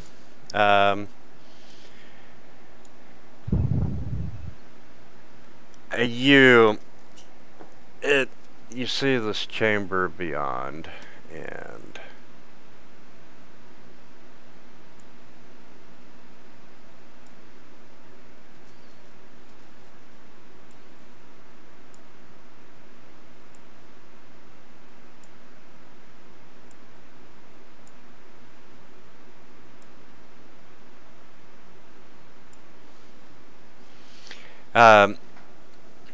you see there's all these niches cut into the walls, and inside the niches are skulls that are covered with dried mud.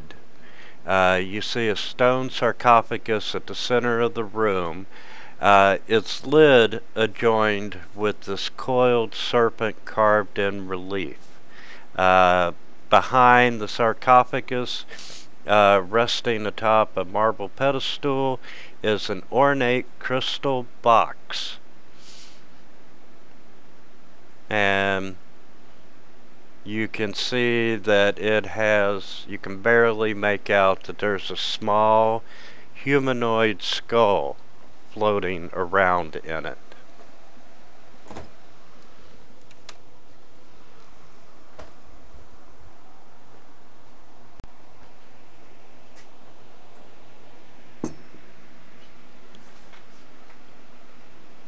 Interesting. Mm-hmm. And the mouth is wide enough for everyone to crawl through.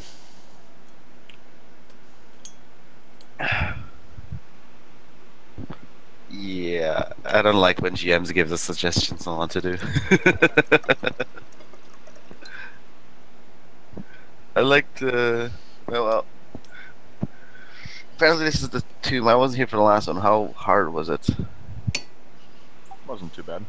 Oh, the other one was pretty easy. It was extremely easy.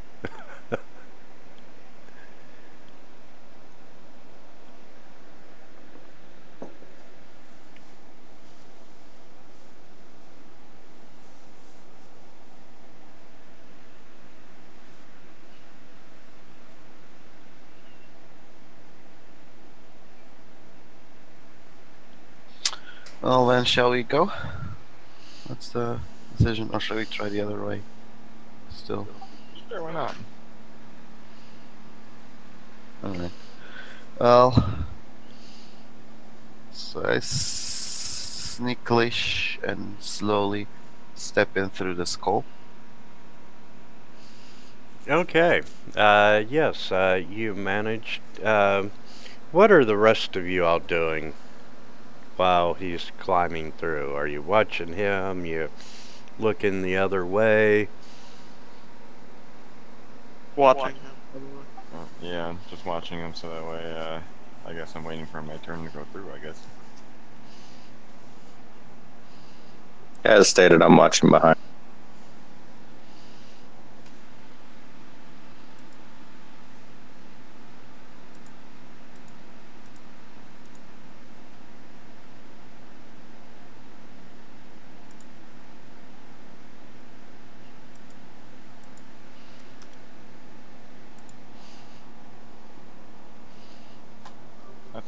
dice.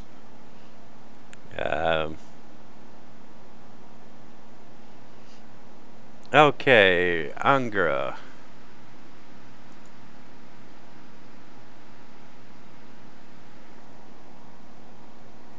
And yeah, Angra, you notice that when Zay crossed through, that one of the lights in the eye goes out.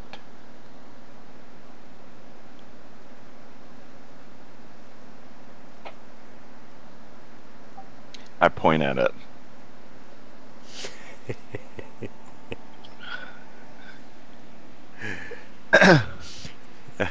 What would be fair? Perception to understand what he's pointing at?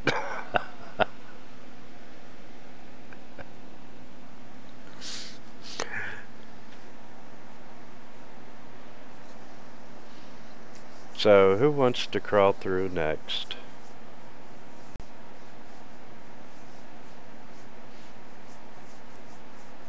I guess we can roll on it. I was just gonna say I'll go through. All right. Billy goes through.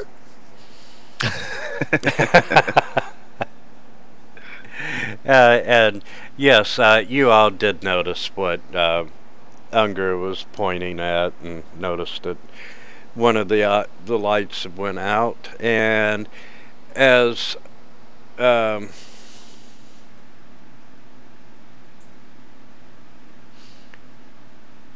Helm, as you go through, Ungra and Kellen both notice that the light in the other eye goes out.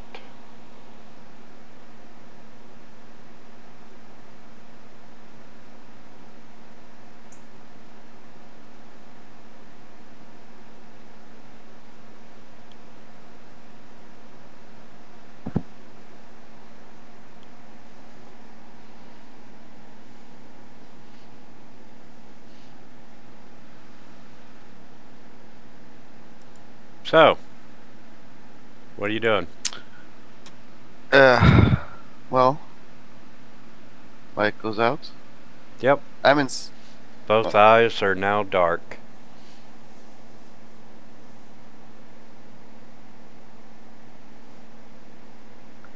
Well, I'm just examining the room since I'm already inside. I didn't even notice the lights go out. To be No. honest.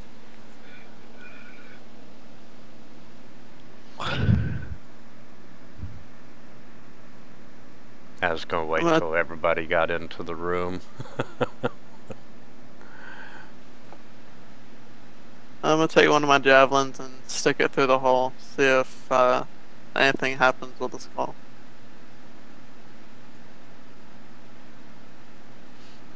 No, nothing happens.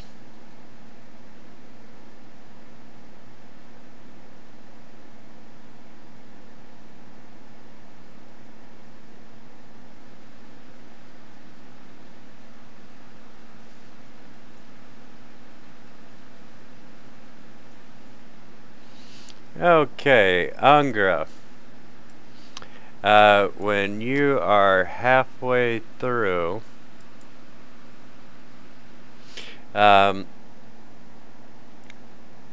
jaws clamp shut. Oh, wonderful. Yeah. And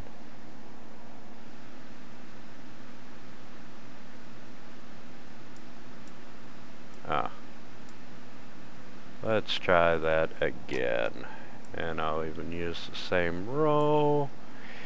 And yes, they do manage to clamp down on you. Girl, what's your AC? It's 15 now.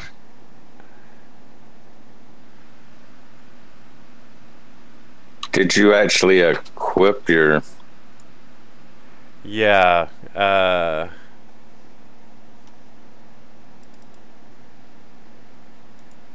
see. Yeah, it says it's equipped. I'm pretty sure.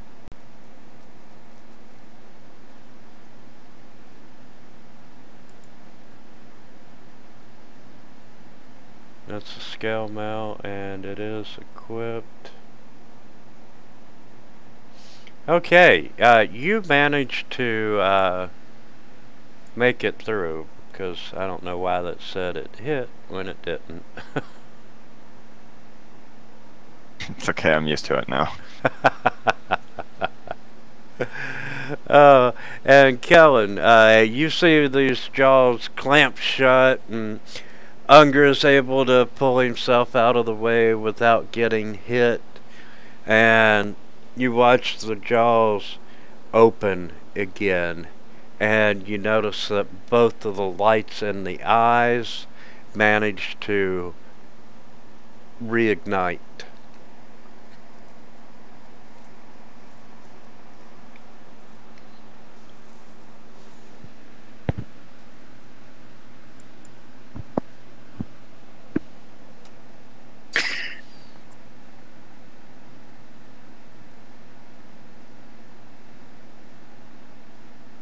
The lights are back on. All right. Figuring it's safe, I'm gonna go in. Okay, you wouldn't know this because you were crawling through, but one of the lights has went out. And then once again, you know, you're in this room. There's a lot of niches cut into the walls. You see skulls crusted with dried mud are in the niches. Stone sarcophagus, coiled serpent carved in relief on its top. Behind it, you can see a marble pedestal with an ornate crystal box with a small humanoid skull floating around inside of it. And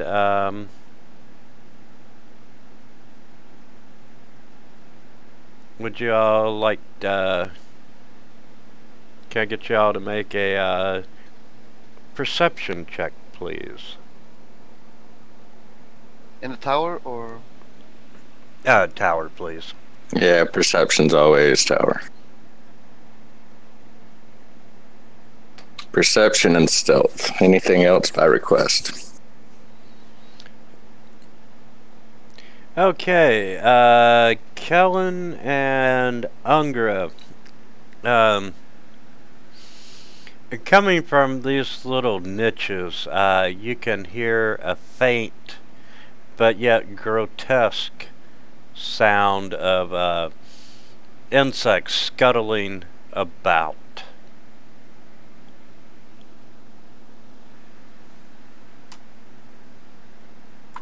Bugs.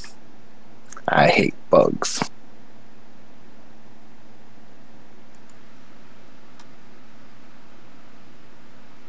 So we let everybody know.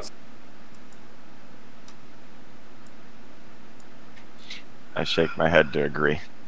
Oh boy. You have burning hands, Cal? Torch the buggers inside the holes. And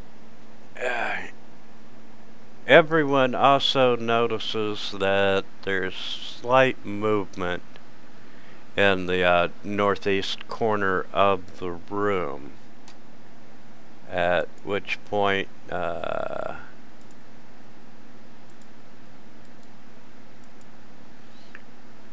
from the vines and so forth, you can see a skeleton. I've already hopped up on the sarcophagus the moment I heard bug.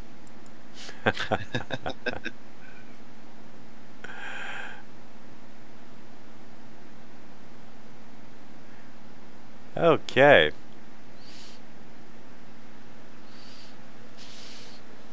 So, let's roll for initiative.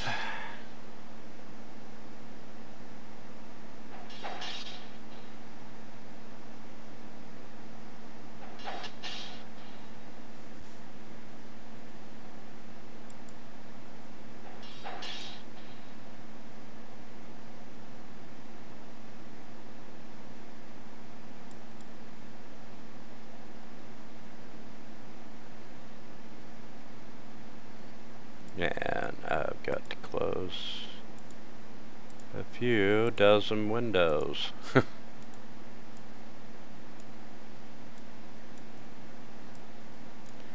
Okay, don't need that.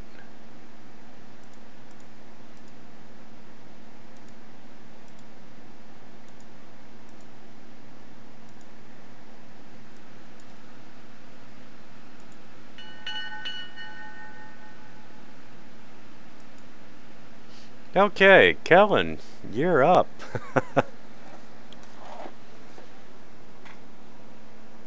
Not my day for attack rolls.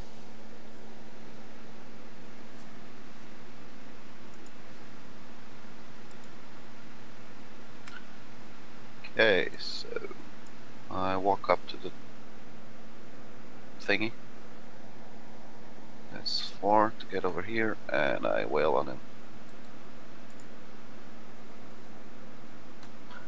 I'll stab him. No, actually, I'll just punch him. Oh god. While you were swinging, you happened to notice that the skull of the skeleton is a little different than normal. You can see that the back of it extends into like a carved key-like shape. And it just shocked you so much that, you know, you swung wild and completely missed.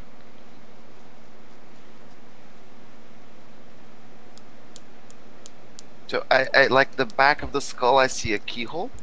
No, it's like a growth coming out of the back of the skull, and Oh. it resembles a key. Good. Alright, because I just remember the one of the last sentences, the keys turn on the inside only. There's something about the keys. Oh. Well. And yes, that is what it says. I guess we need to, even knowing this, I guess we need to detach the head. Yeah, it's all part of the skull. It's just one gigantic bone.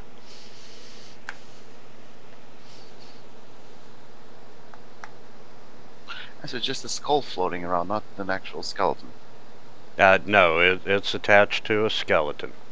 Oh, okay. Alright, so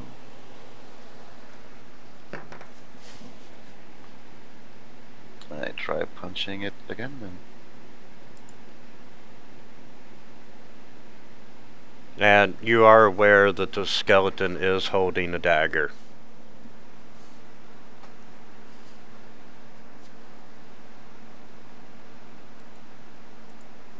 Skeleton is holding a dagger? Yes. It is armed. Okay.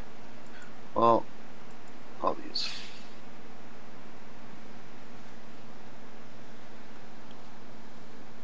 We can quite damage from that last attack, I noticed. So, I'll punch it one last time.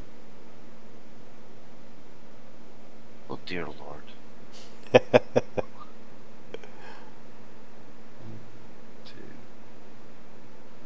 3, 4, 5.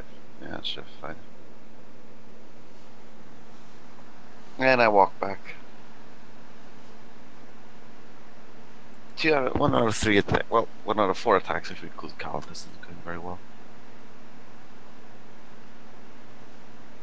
Ungra. I wish you better luck.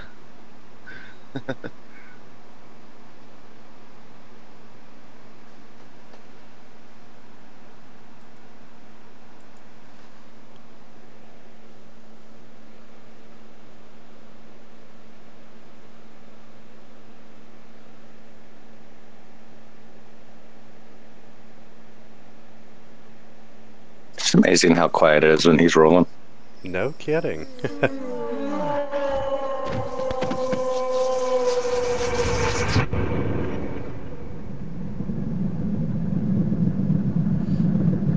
I think he only had 4 hit points.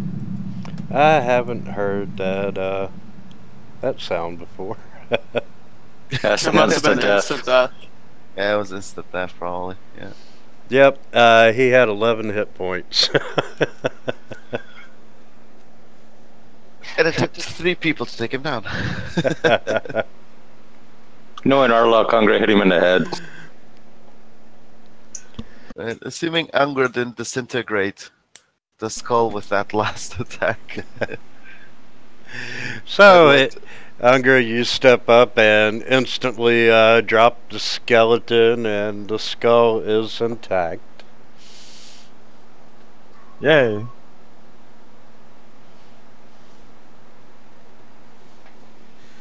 Wow, you're a regular head of the class now. Yeah, silently ahead of the class, yes. Oh, wait. Ha. Oh, very bad.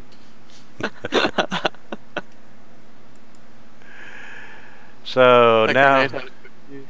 you have 1 skeleton key.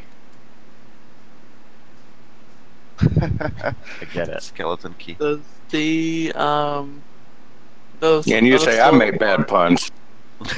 Hey, I didn't write it. I didn't write it. Does the box or the pedestal have a lock on it? Okay, looking at the pedestal,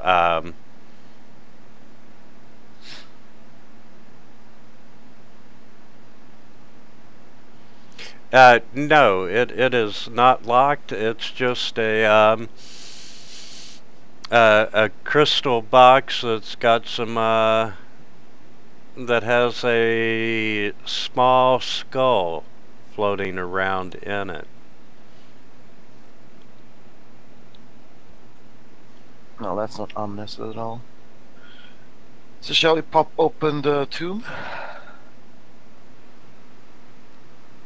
And let's see.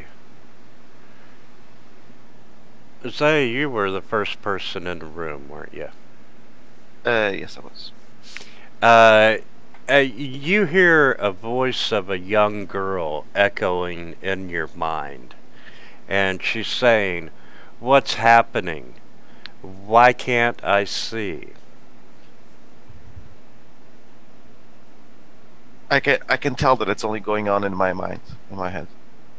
Yeah, you're pretty confident that you're the only one hearing it. Okay, so I would reply back. Hi, who are you? Young girl, where are you?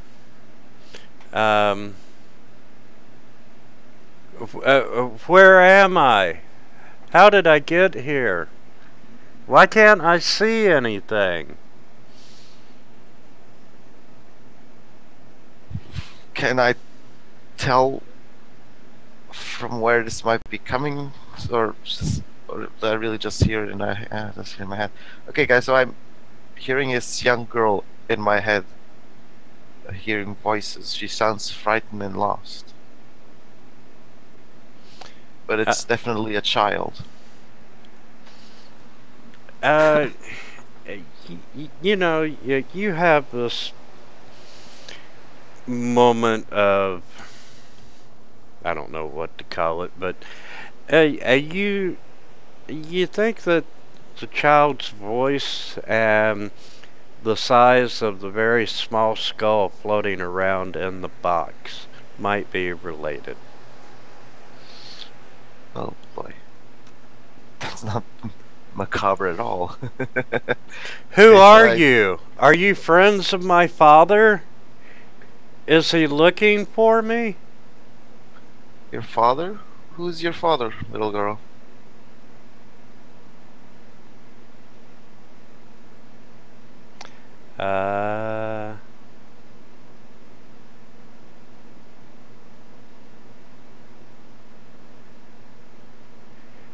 Yeah, I'm not even gonna try to pronounce that name.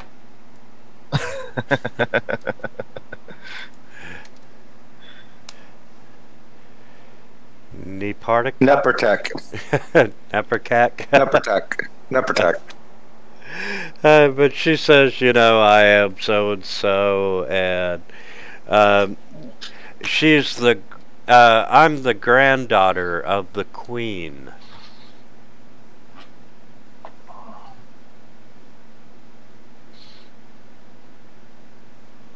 Granddaughter of the queen.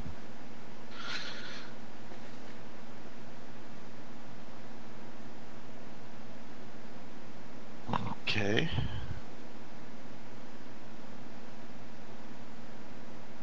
And where am I?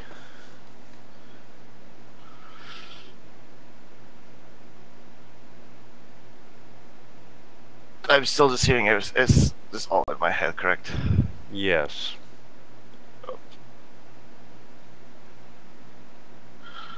So,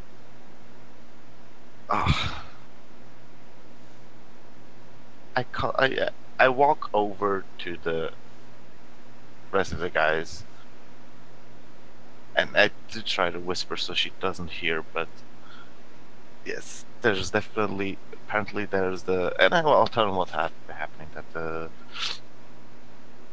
That I'm hearing the voice of apparently this daughter of the queen. It might be related to that skull. And that the whole speak no truth to the doomed child sentence really comes to mind. Tell her a lie. Tell her that she's somewhere that's not here.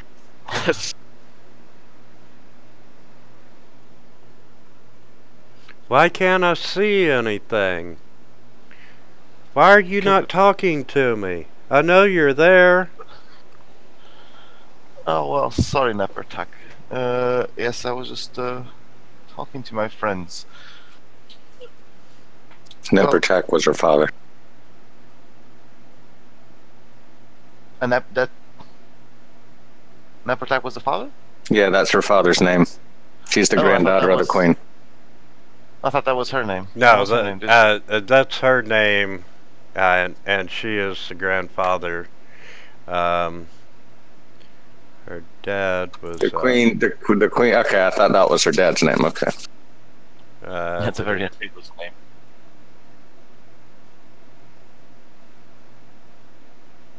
Yeah, they end up giving.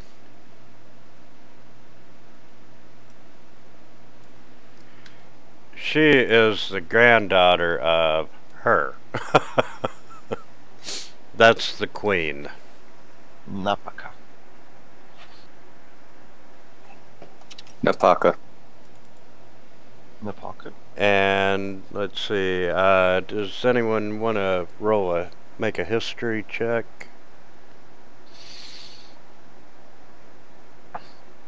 Her father's T'Challa.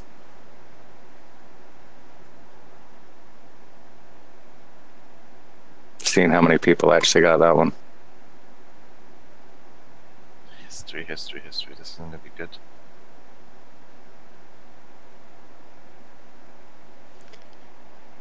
Let's see. Kevin, you're the only one that knows that the queen that she was talking about was the very last queen on record of Omu. Ah, that must be the granddaughter of Napaka, the last known queen of record in Omu. I picked that up off of a drunken sailor in the first town I entered. He was full of useless old information of Omu. Yeah, because at this point in time, this party is made up completely of surviving adventures from other parties. So you've all had varying experiences and would know, you know, just various random shit. But why can't I see? Where am I? Oh, I tell her. Lie to her. Yeah, you can't see because it's very dark in here. Where is here? You're in heaven? The palace of Omu? In the in the palace of Ohm, in your room. It's nighttime. You were sleeping.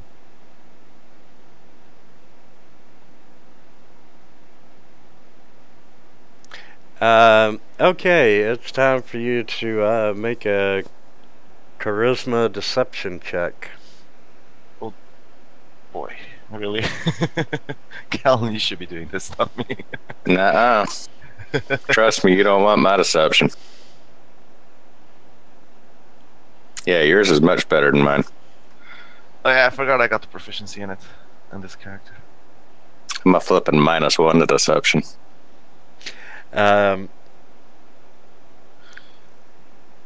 Oh, okay. Well, that makes sense. I didn't know where I was at.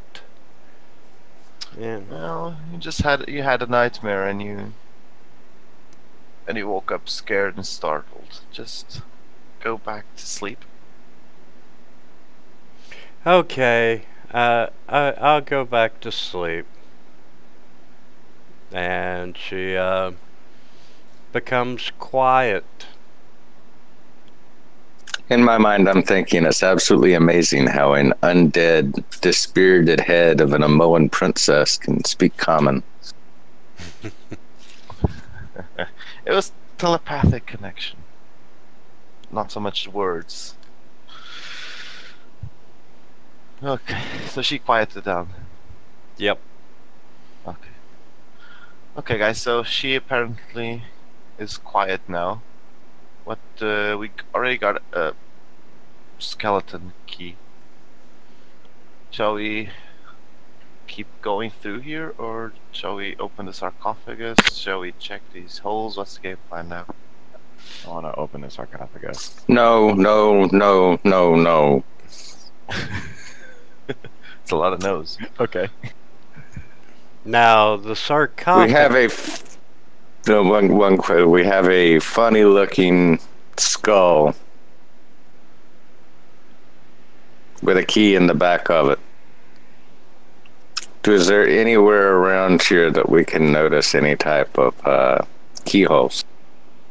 No, you are not seeing any kind of keyhole. All right. Okay, y'all can open the sarcophagus. I will search it for traps, but I am not going to help open it. Just letting y'all know. And I'm sorry, Winter, you can go ahead. Oh no, you're fine. Since you're searching for traps and so forth, you would notice reliefs on the sarcophagus of a Jakuli, and which is the sign of Moa.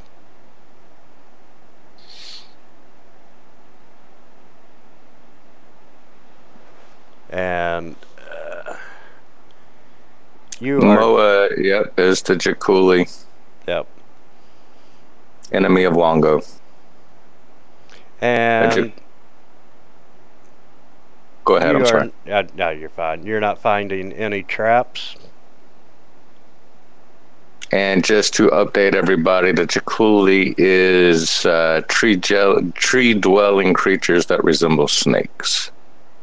What are those bouncing things we fought? How much would we know about these 9 gods?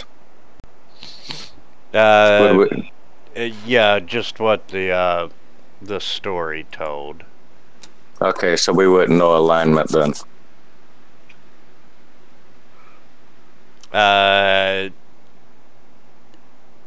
Well, you would have had to.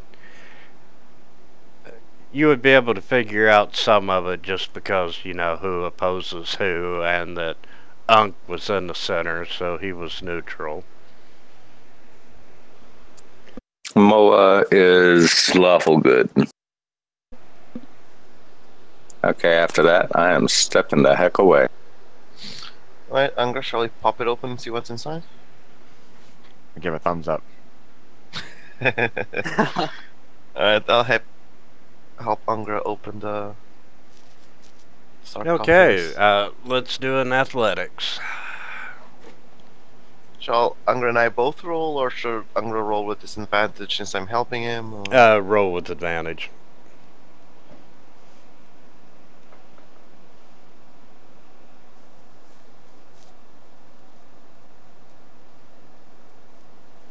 Okay, you easily push the top off, and inside you can see a faded cloth that is holding the serpentine bones of a jaculi. You also see a staff resting atop atop the remains.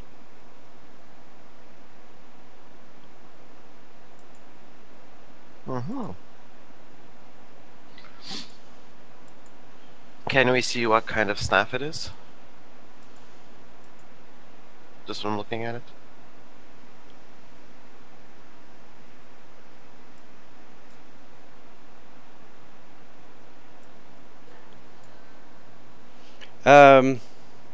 Yeah, you all would eventually be able to tell that.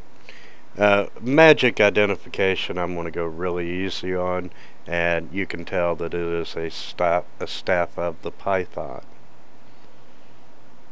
And if you throw it down within 10 feet of you and speak the command word, it becomes a giant constrictor snake under your control.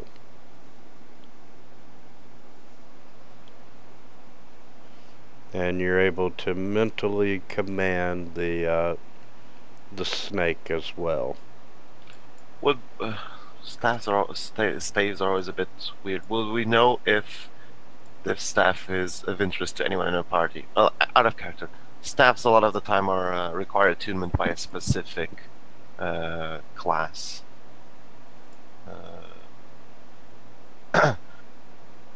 He's referring to light staff of powers and staff of the magi.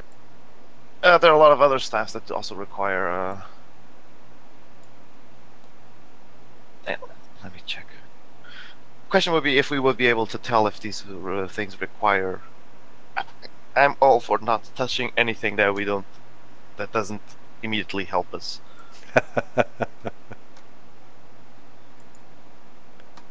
In other words, can he use it, and does it give him a plus to hit? The stuff of the python just turns into a snake, I guess. You know, it could come in helpful. And yeah, I'm checking. It says it requires attunement by a cleric, druid, or warlock.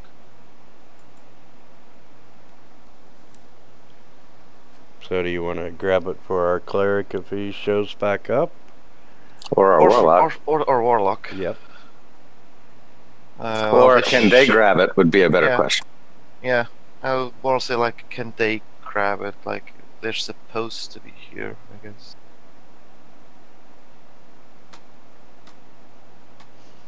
You could just put it in the party inventory and wait and let them debate over it.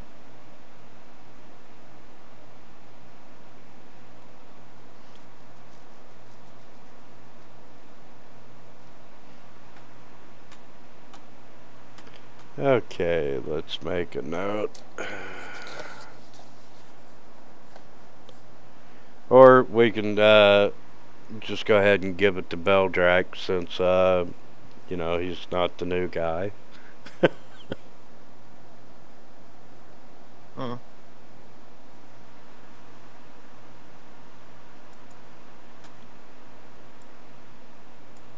And let's see.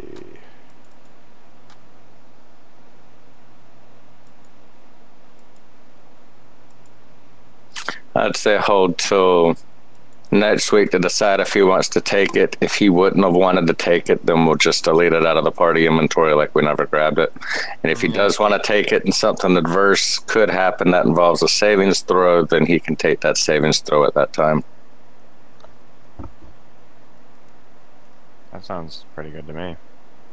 Yeah. If Winter's good with it, of course. Yeah.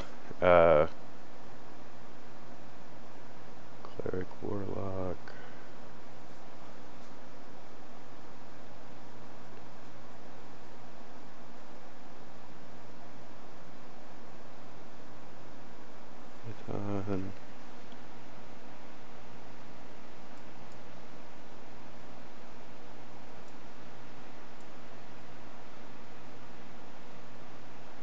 Okay, made a note for that, and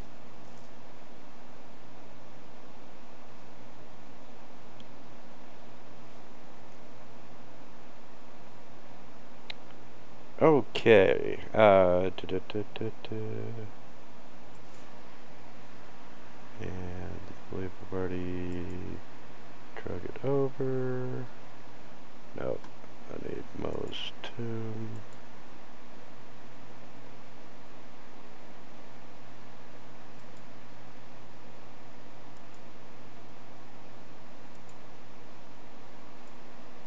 Need to bring the skeleton key over.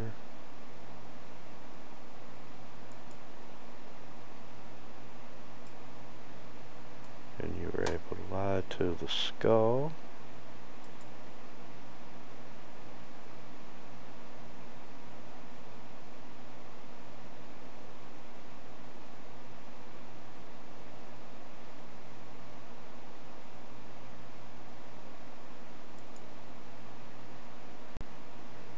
And yeah, I don't need that. Okay, have some experience points for that room. Yeah. Alright. Okay. So what would you like to do now?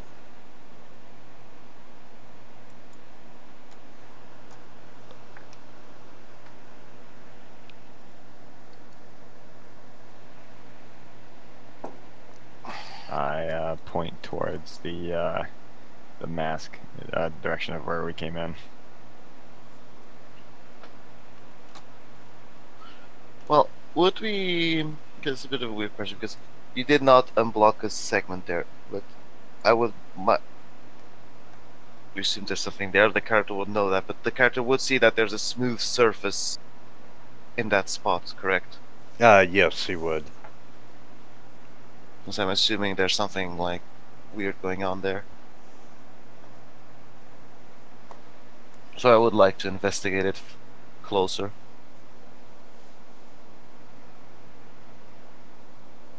Okay.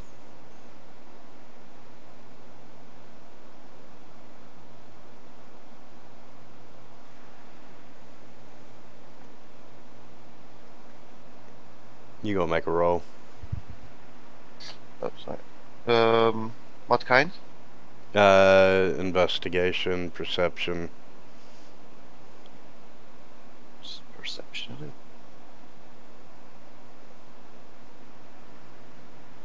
Yeah, you're not finding anything. Yeah, it's just some oddly smooth surface. Shall we go then, guys? An oddly smooth surface. Let me take a look. It does look oddly and smooth.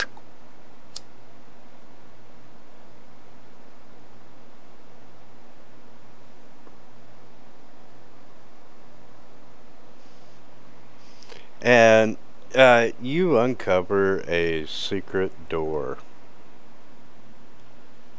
I go, I knew it! Dang it. I'm not opening it.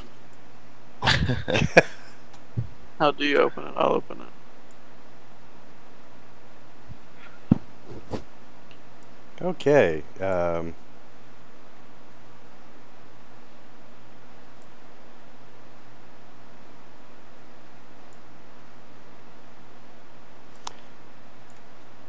it.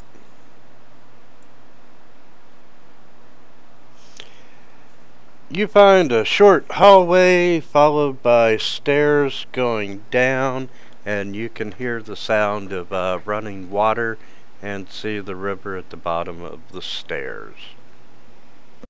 Got water. I ain't going down there. Alright, so Well, this passage was hidden for a reason, so I am curious about it. if we don't go this way, we gotta go back to the skull. Oh, we also got another passageway down the hall here when we leave the door. Yeah, but I mean, you have to go through the skull that try to take a chunk out of Angra. I'll take my chances with the skull. There's water down there. I nod my head. No, we'll take the water route. Because honestly, I wouldn't run the risk of the skull. Unger managed to dodge it. Don't know what happens if. Just trust me when I say that I wouldn't run the risk of it. Yeah. Alright, so I'll go peek down by the water, see if the river looks very deep, if I can see better, like along the both sides to the river. You can tell that it is a fast-moving river, and it does branch off both east and west. But is it a deep river? Will we have to swim, or? At this particular section, yes, you would have to swim. Okay, and the current looks strong enough to carry us. Right? Yes. And the current is running toward the east.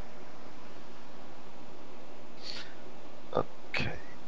A strong current does frighten me a bit. Not so much the water, but the fact that the current is strong. Well, it's one risk or another risk. Hold on a second. No, we do have rope, I think, do we not? The one risk or another in my books, I say we go for the mouth. Yeah. Well, It's all of us. It's all of us or one of us, and I say one of us. Because we really shouldn't split the party down a river.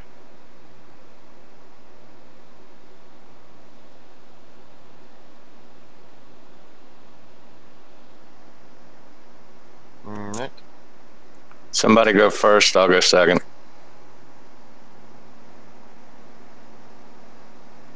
How many, Helen was the last one in, right? I was the last one in. Cal, yeah.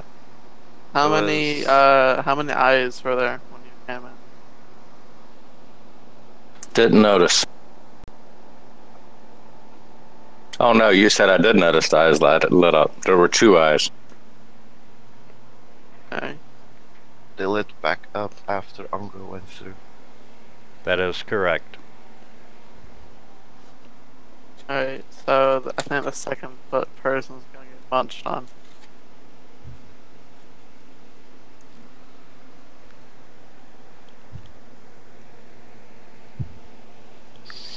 Okay, so shall we go for the person that's least likely to get hit, or the person that's least likely to die if they are hit?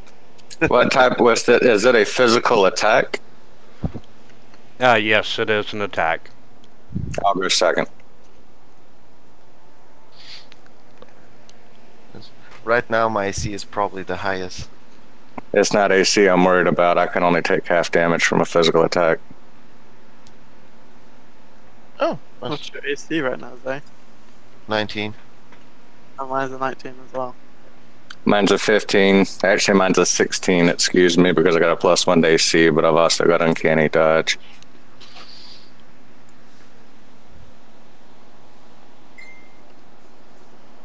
So instead of catching me around the waist, he'll catch me on the ankle. Alright then. And the fact if I can afford to take a little damage, you guys really can't. Fair enough, you're usually further back. Alright, I'll jump in then. Jump through. Okay, and you manage to dive through and do your little barrel roll and come up on your feet, and nothing happens. You're looking back at the skull, and you can see that no eyes are lit. Alright, so I'll let them know that there are no eyes lit in the on the statue. So it might try to take a bite out of the next person. And I'm going to run and dive through. You're gonna run and dive through.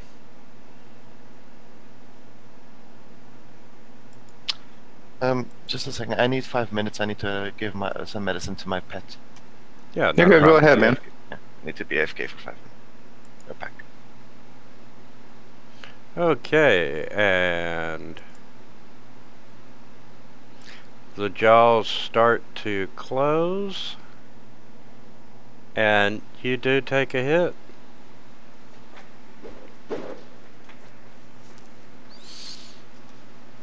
And did you say you take half damage? For what reason? Just roll the damage. I got uncanny dodge. Any type of physical attack on me, once a round, I can use uncanny dodge to lessen the damage.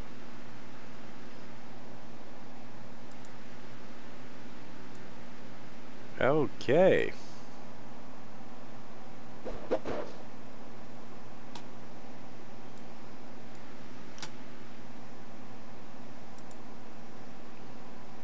Ouch. Yeah. And wait. Go ahead. I'm fine. Jay, go ahead and roll what you need to. You are grappled as well.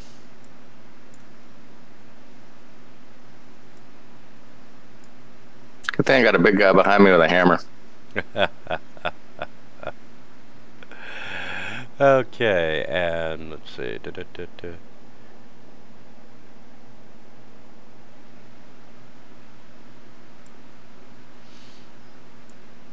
So, what are you gonna do? I What? could try to break him free. Okay, yeah, let's do a strength check. On who, me or him? Ungra, since he's trying to break you free. And you can try an escape artist check. Escape. Trying to figure out which one that would be. Acrobatics, maybe?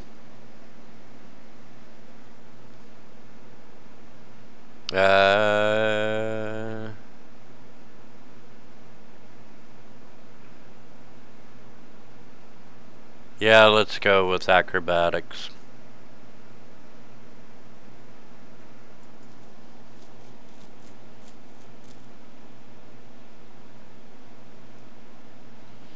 And between the two of you, you manage to get out of the jaws.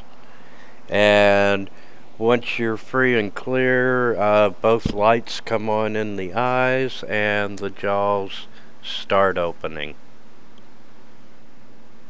2 lights. Alright. But Unger is a very big guy. Does he count like 2 people? No, but thanks for the idea next time. Wonderful. Okay. Shall we explore north? Yep. I will check for traps out front.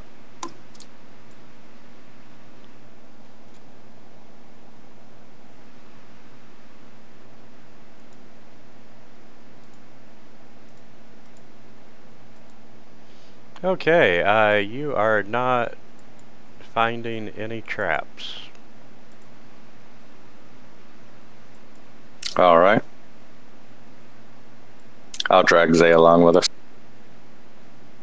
I don't find any traps. Helm, take lead. I'm not walking up there. At least not first. Okay.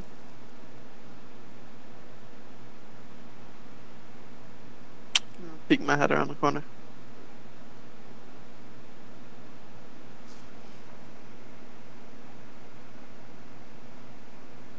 Okay.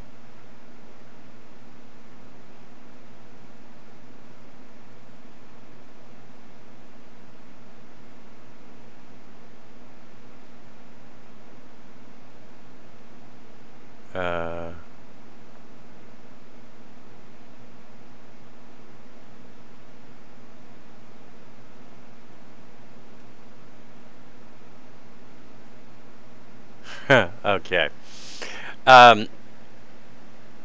You see carved birds soaring across the walls of this corridor. Um, Blocking the passage at the northern end is a large adamantine propeller with 5 sharp blades.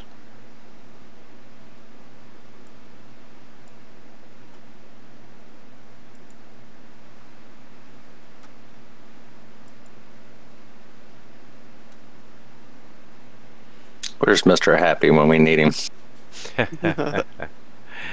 No kidding. But you have a large propeller blocking the hallway. Spinning. No, it is not. I'm going to switch spots with Helm, and I'm going to check these first 2 squares to see if either one of them could have some form of pressure plate.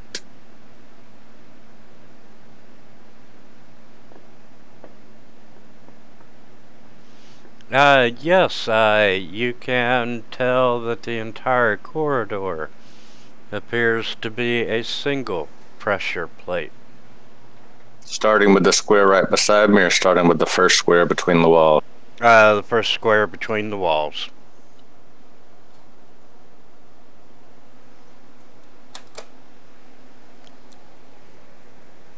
From this distance, what type of view can I get on the propeller? Pretty good.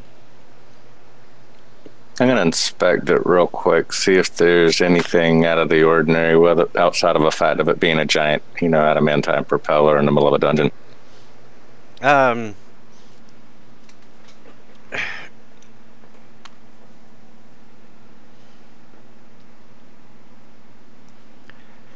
Well, you can tell that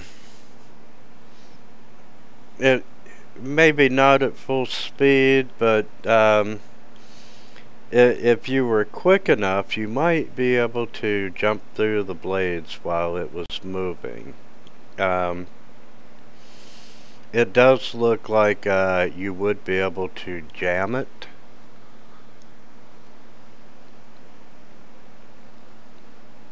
If you can get to it.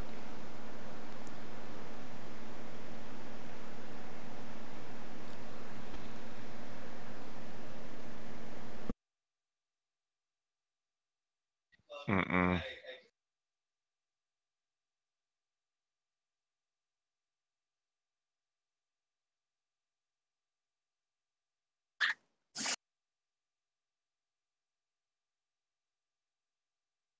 Question out of character. Wait a minute. So hold on a second. What do you think it would take? Could a rope jam it? No. What about a crowbar?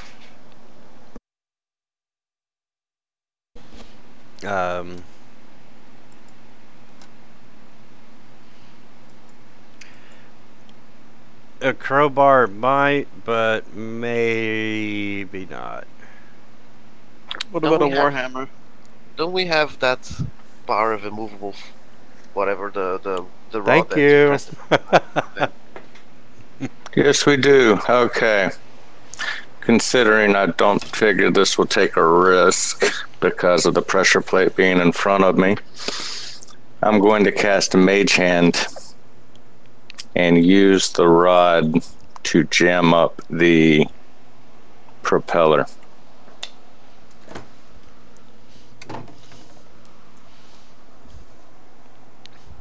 Okay, you whip up Mage Hand and send it down the hallway with the immovable rod, and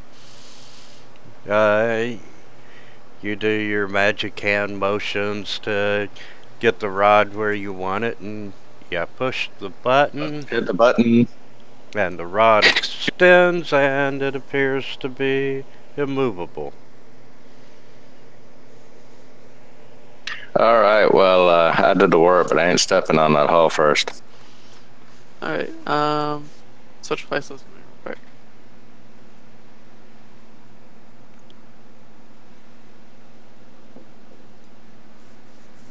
Oh, I I don't want to stand out in the thing just in case it doesn't hold, but. So you're gonna do suck you in? Or throw me off into the abyss that's behind me. That's not an abyss. You'll just fall about 30, 40 feet, and then you'll hit the ground. Well, the falling part might be better for me actually. I can do a lot better. Well, I was fall gonna damage. toss my warhammer on the pressure plate and see if it held. Yeah, Well, I would. Oh, yeah. That'd be safer. Yeah, how much does a Warhammer weigh? At 6 pounds. Yeah, The weight is 2 right now, but yeah, you can't really tell that it even activated the plate. Hold on a sec. 2 pounds actually. Yeah, how about we use the maul? That weighs 10 pounds. Okay, I guess we could do that. Too bad you don't have a pike on you. Okay, yeah, you really, it doesn't look like it's had any effect. Alright, let's pile up all our weapons on it. Apparently, scale mail's 45 pounds. Oh yeah, we got Yeah, a few things. Yeah, we've got a few things of scale mail in our party inventory. Okay, you throw some scale mail and it hits the pressure plate and you can see the propellers start to move. And then its blade hits the rod and, you know, you can hear all kinds of machinery groaning and so forth. You know, it's trying to clear the obstruction and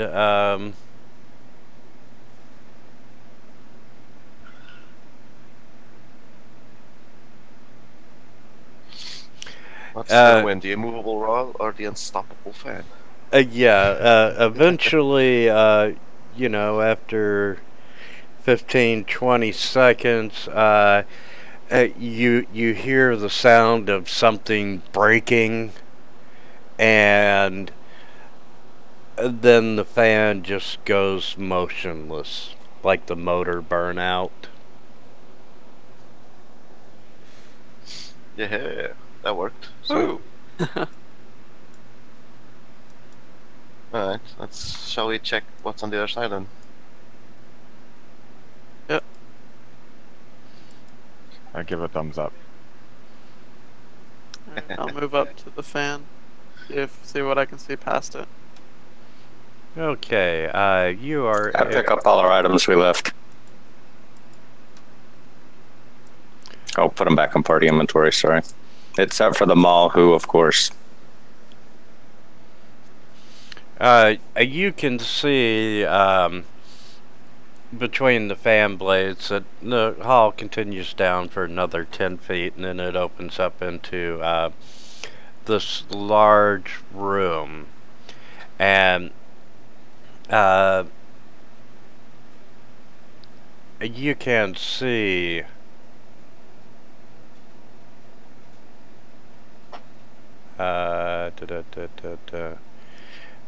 you can see that it looks like there's a deep pit that opens up that you're not able to see down into, but beyond it you see 3 treasure chests sitting on stone daises, and one of the chests is black onyx, one of them is rusty iron, and the one on the right is cast of silver and is glistening with frost.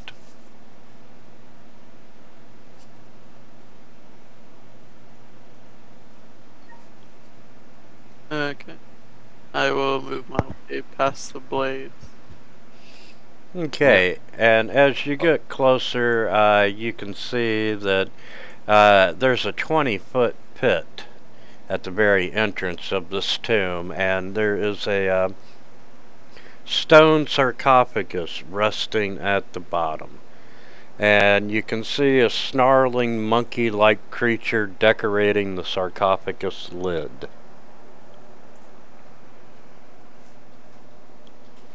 That would probably be Wongo. I do not like Rust anymore.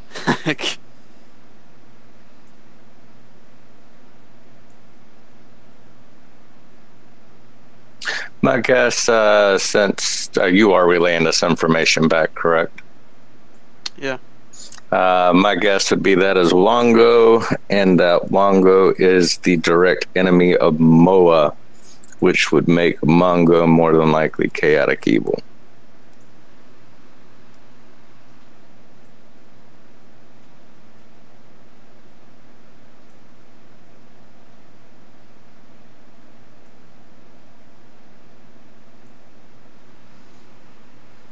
Well then, shall we go check out those chests? Yeah, I want to figure out how to get past this pit.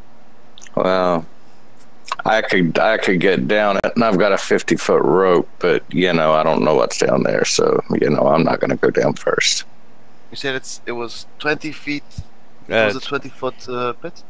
20 feet deep with the sarcophagus with a carved monkey-like creature.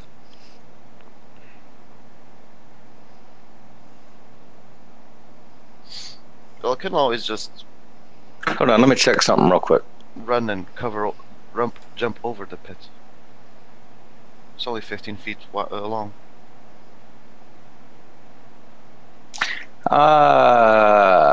Zay, I hand you my rope and grapple temporarily, Mm-hmm. and I cast Featherfall on you. You don't need to cast it. I'm fine with falling. I just need to. I will if I don't succeed to jump, I'll probably not take any fall damage anyway. But Alright. take the rope and I'll try to. There's no point in you using a spell slot. And I'll try to jump across the pit. Can never remember how much can a character jump? Good question. So this would be a running long jump, I guess.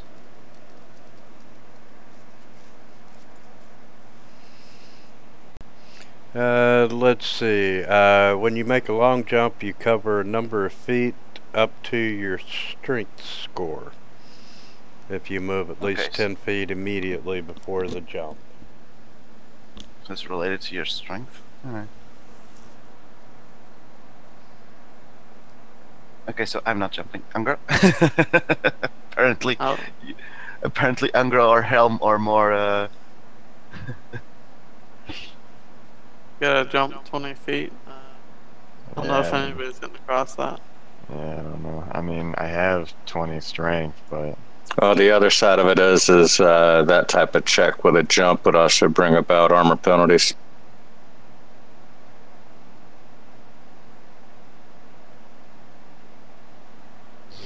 because apparently I can only jump 8 feet. Since it's tied to strength. Alright, let me switch spots with Zay real quick. I want to, and Helm, grab my feet, please. Just, this isn't going to be too risky. I'm going to reach over and feel the inside of the wall of the pits itself to try to get some type of inclination of what the walls feel like, if they're climbable. Yeah, they're carved smooth stone. So non-climbable. Yeah. Without, okay. Well, Angra's probably climbable. How tall are you? not 20 feet. But you just made me have an idea.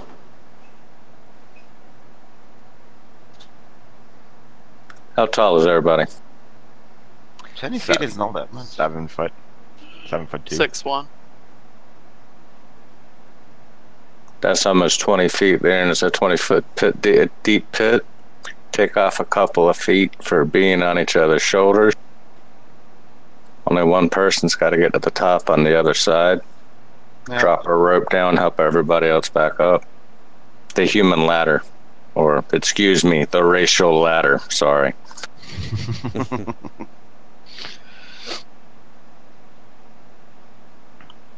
Zay and I can get down pretty easy. The other two are going to fall like a ton of bricks unless I waste a couple of spells. Or, no, they aren't. How secure does the fan still seem, even though the motor burned out? Oh, it's very secure.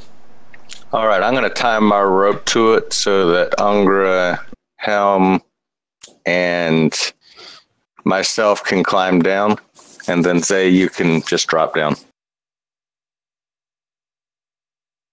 And then we can make a racial ladder on the other side. One of us up top, climb out, and then hold the rope for the rest of us to climb out.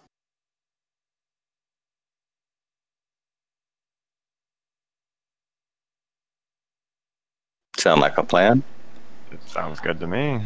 Yeah. All right, that's what we'll do. I'm not going down first. I'll go down first. I just Actually, you go down last because you need to bring the rope down with you. Oh, right. Alright, I guess I'll jump down first. Or No. Climb down. Climb down the rope. Okay, you want to make your climb check? Athletics.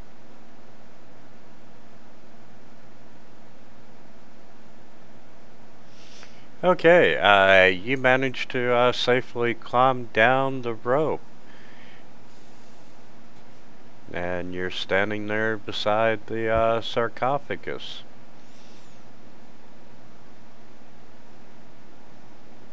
I guess I'll make my check then.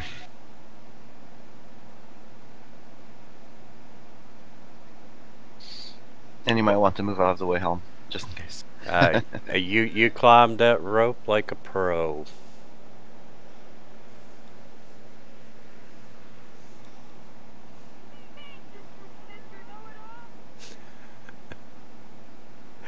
The pros.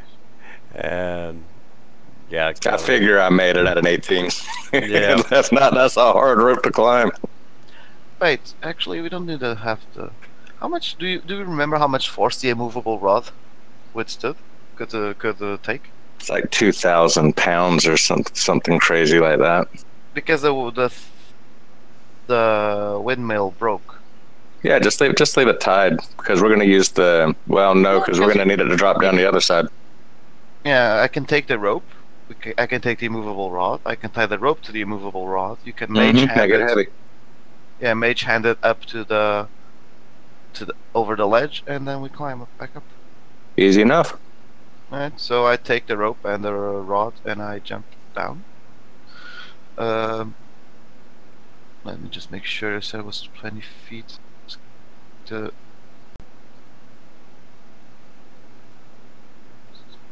abilities. Hell, even I've dropped 20 feet and I've jumped off the roof of many a house. You reduce falling damage you take by an amount equal to 5 times my monk level, so that would be 30 damage. Less. So it's impossible for me to take damage from falling 20 feet. I just wanted to make sure. And Okay, I made hand grapple hook the rope over to the other side. Okay, you got the rope up, and it's secure with the immovable rod. Do you want to check out the sarcophagus before you climb up?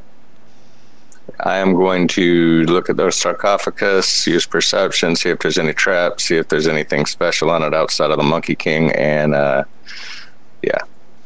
Okay, well, the lid, you've got the stylized image of Wongo in his Sioux monster form. You notice that the lid to the sarcophagus has been melded to the rest of the sarcophagus by, probably powerful magic. But you're thinking that, taking a look at it, that you can't remove this lid easily. All right, boys, y'all get to work, and I don't like the look of sea monsters, so my happy butt is going up the rope.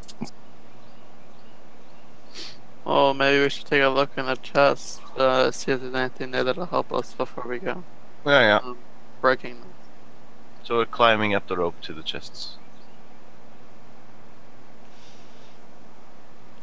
Okay, you all get up to the chest, and once again, it's an onyx chest. It's a rusty iron and silver. And each chest is 5 foot long, 3 foot wide, and 3 foot high.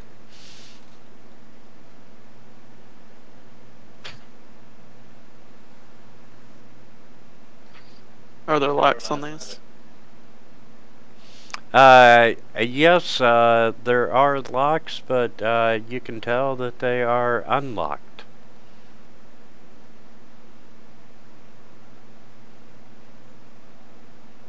Okay, let's open these then. Well, make sure there's no traps on them, but... I'll check them for traps. I ain't touching them, though. Y'all gotta love my can-do, attitude. I can do, but I won't. That's exactly what it comes down to. Okay,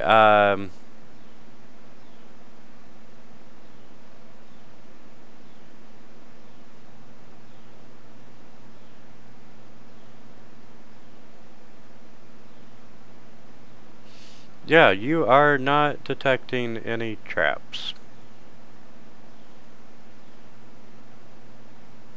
Hunger, if it's got a trap, it's your fault. Why is it my fault? Hey, not allowed to talk. That's right. Alright, so Okay, are you opening the chest? Yeah. Okay, opening the chest, it's, for the most part, it's an empty chest. However, on the underside of the lid of the chest, you can see a 3-inch long gold key protruding from an adamantine keyhole.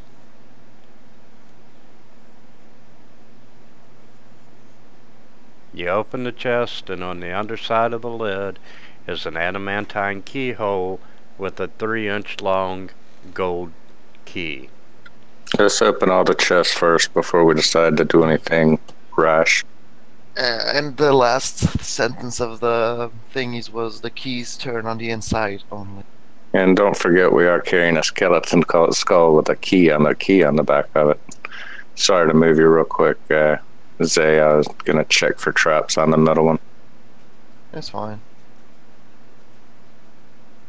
And you are not detecting any traps on that one. And I'll check the third one, and that way you guys can do synchronized opening.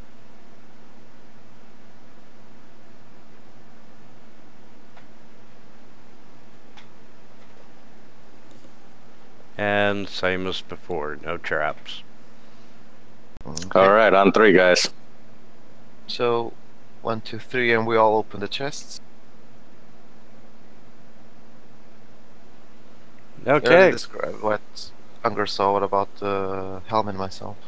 You see exactly the same thing. Same type of key, same type of lock. Yep. Can we remove the key I don't know. from the Are lock? you going to try to? I'm going Let to me try. go. Yes. Let me check those locks for traps. You're so eloquent today. Sorry, I just didn't want something to blow up on you.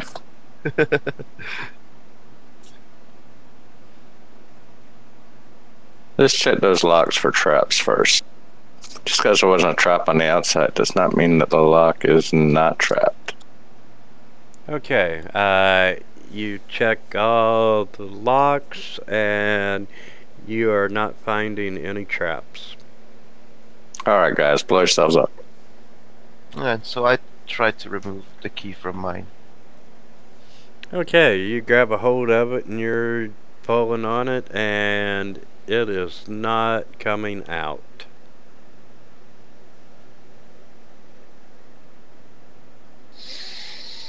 Okay.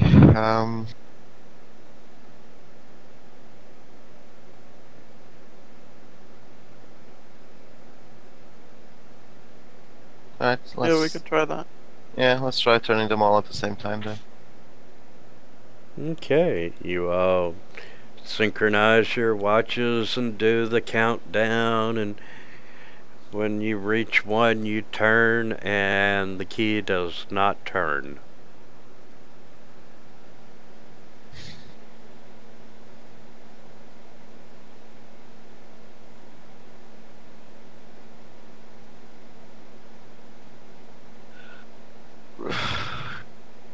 I guess we have to be given the size of the chests. I'm assuming we have to be inside them to turn the keys. Given the sentence that keys turn on the inside only. That was the clue. Oh man. I don't know how much I like that one. Well, especially considering it's going to be impossible to fit a 7-foot person inside of a 3-foot chest. Well, let's try once at a time then. I'll go inside this chest then, and softly drop the lid. Okay, you climb inside, and as you're closing the lid, the moment the lid closes, you hear a slight click come from within the lid. And having your hand on the key, you know, you can kind of tell that it'll probably turn now. Okay. I try to turn it. Okay, as you turn the key, you can hear the chest locking, and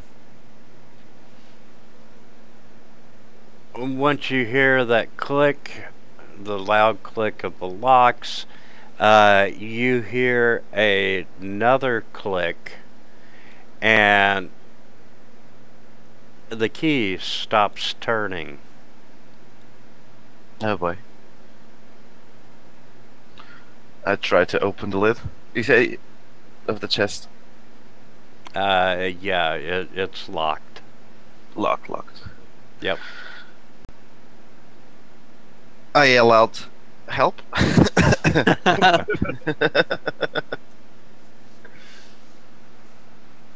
Well, I yell out that the key turned, but that I'm stuck. So 3 people are going to have to get in and work keys while one finds out what's going on. I'm quite sure if you unlock it right now that the top will unlock, but the top will lock. You understand what I'm meaning? I can't unlock the key doesn't turn back. It's locked. Yeah, he is effectively trapped inside the chest.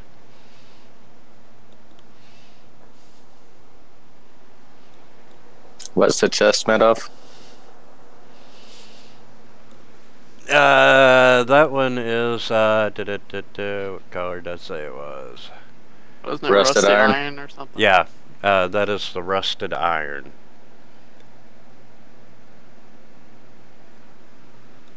We're going to have to do all 3, but I ain't getting in there to do it. Well, you have to, since Angra probably won't fit. Well, they are 5 foot I'll long. do it. 5 foot long, 3 foot wide, and 3 foot high. And how tall are you, Angra? 7'2". 3 foot high, you could pull his knees up. Yeah, I'm thinking it'd be tight, but yeah, you'd fit. guess well, I won't say it, but I'll get inside the Onyx box. Okay, and as you close the lid, you hear a click and you are able to turn the key. I'll get And in this one too. at which point in time you hear the chest lock, and it's followed by another faint click. And Helm, the same thing with you, and when you hear that last click, you are unable to turn the key.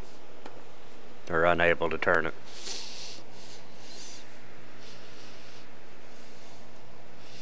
Kellen, what are you doing? Yeah, Calum, what are you doing? Standing out here giggling at you guys stuck in your chest. I'm going to hop down or climb down, athletics check incoming, and inspect the coffin now. Okay, at the sarcophagi, as you... Mr. Know-It-All. As you jump down and you're inspecting the sarcophagus, you can see that 3 carved buttons have magically appeared on the lid of the sarcophagi. And the material of each button matches the corresponding chest: onyx, rusty iron, and silver.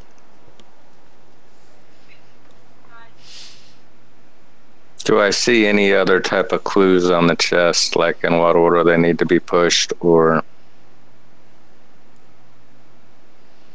No, you do not. Alright, then I'm going to go onyx, I'm going to go rusty iron, then silver, and then onyx.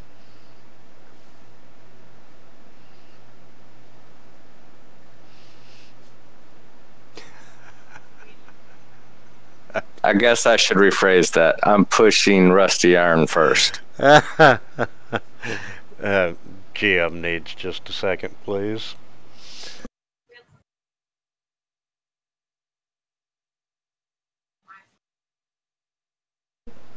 Okay, rusty iron. You push the button, and let's see, the rusty iron's the one in the middle. So say That's me. You hear the chest unlock, and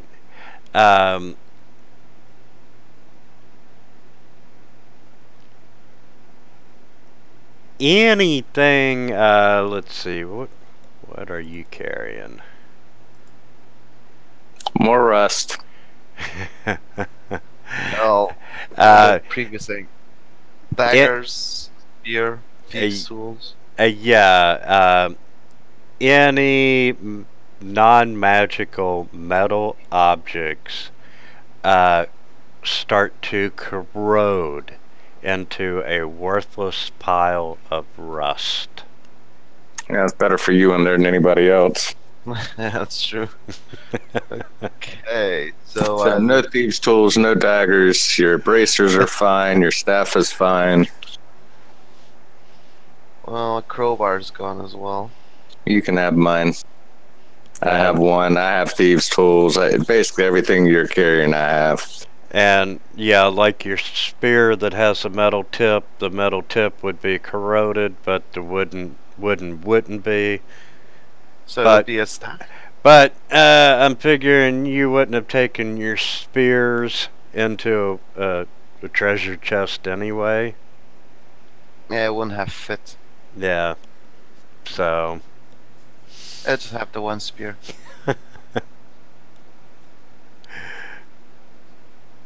Okay. What button you want to push next?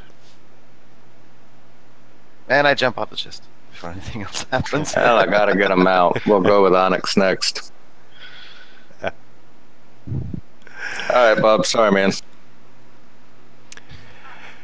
Angra. Well, If Angra dies, we won't even hear him scream because he's muted. No, this is Onyx. This would be Helm, would it not? Oh, No. No, It's- he's I'm in. silver. Oh, okay, Yeah. okay. he's in silver. Unger, I need you to make a Constitution saving throw. That's the right person to do it. Yeah. Just a shame that he's outside of Helm's aura. But he's laughing. And it's a shame that the GM's laughing at us. Sorry. That's a lot of damn dice. Yeah, that is a Oh, lot dear of Lord. dice. God. Was raining dice. Okay.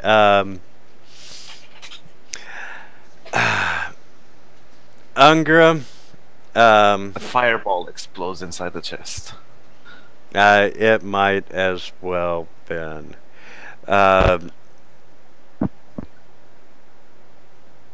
You take 83 points of force damage. He just went down. Oh dear Yeah. Lord. 83. I have 80 health.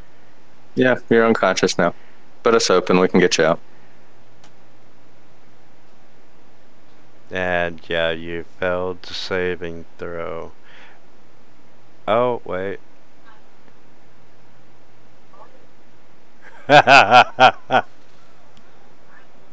No, I'm sorry.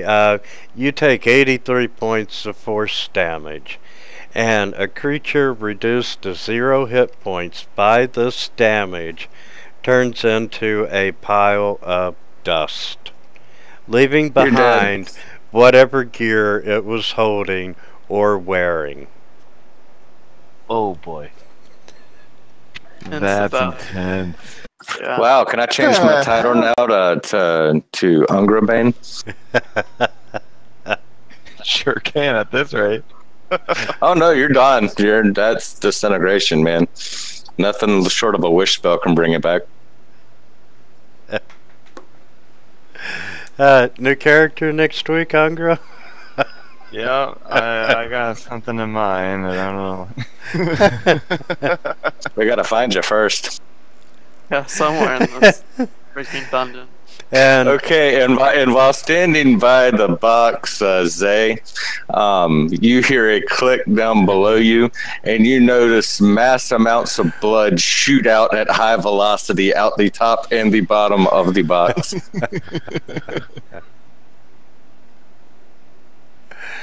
okay. God, what's gonna happen to my box? Well, you're in the cold box.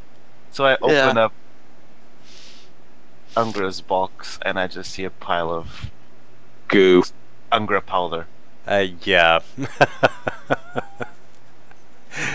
Except all of his items and everything he so was carrying is still there. Oh, it's Okay, like so I A chest Reach- full of treasure for you. so I reach into the chest and I pull out a glaive, a warmaul, a thong, and I look very inquisitive into like, what the hell's a thong doing here? Angra? It's the Kuman Thong. See who got that reference. Okay. You want to push the final button? I bet he does. Helm probably doesn't. I just want to get out of this chest without dying. Would you like to make a Constitution saving throw? Oh God. You get a +3 to it anyway. And you're gonna wish you had the iron chest this time. Oh, sweet mercy. Oh my God. Another fireball. Well, at least I get myself a flame tongue sword now. Hey, I got, Okay. I got 82 hit points. How bad could it be? 83. 82. I have 1 point of damage. Well, fortunately, you only took 46 points of damage.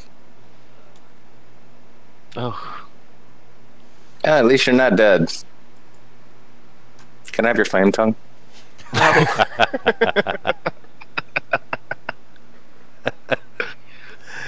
I should have probably had it activated to keep warm. But you took 46 points of cold damage. And Kellen, you see, after you push the third button, you see that the stone sarcophagus turns to a transparent crystal. And through the crystal, you can see a mummified monkey-like creature within. And clutched in its desiccated claws is a fearsome mace. Oh, Unger would have liked the mace.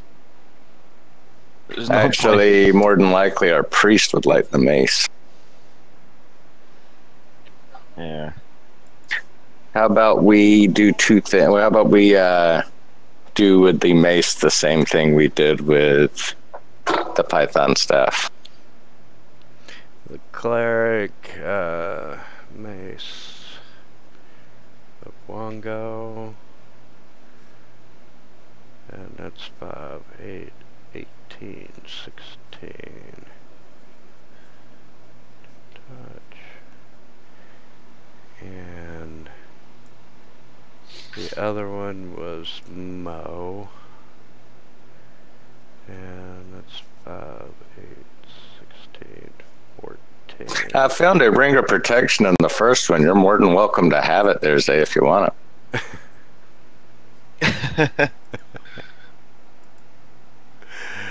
Okay, Seriously don't want the ring of protection? That should be quite good. No, but I have my braces of defense. It's fine. What's you, quick question for you, Winter.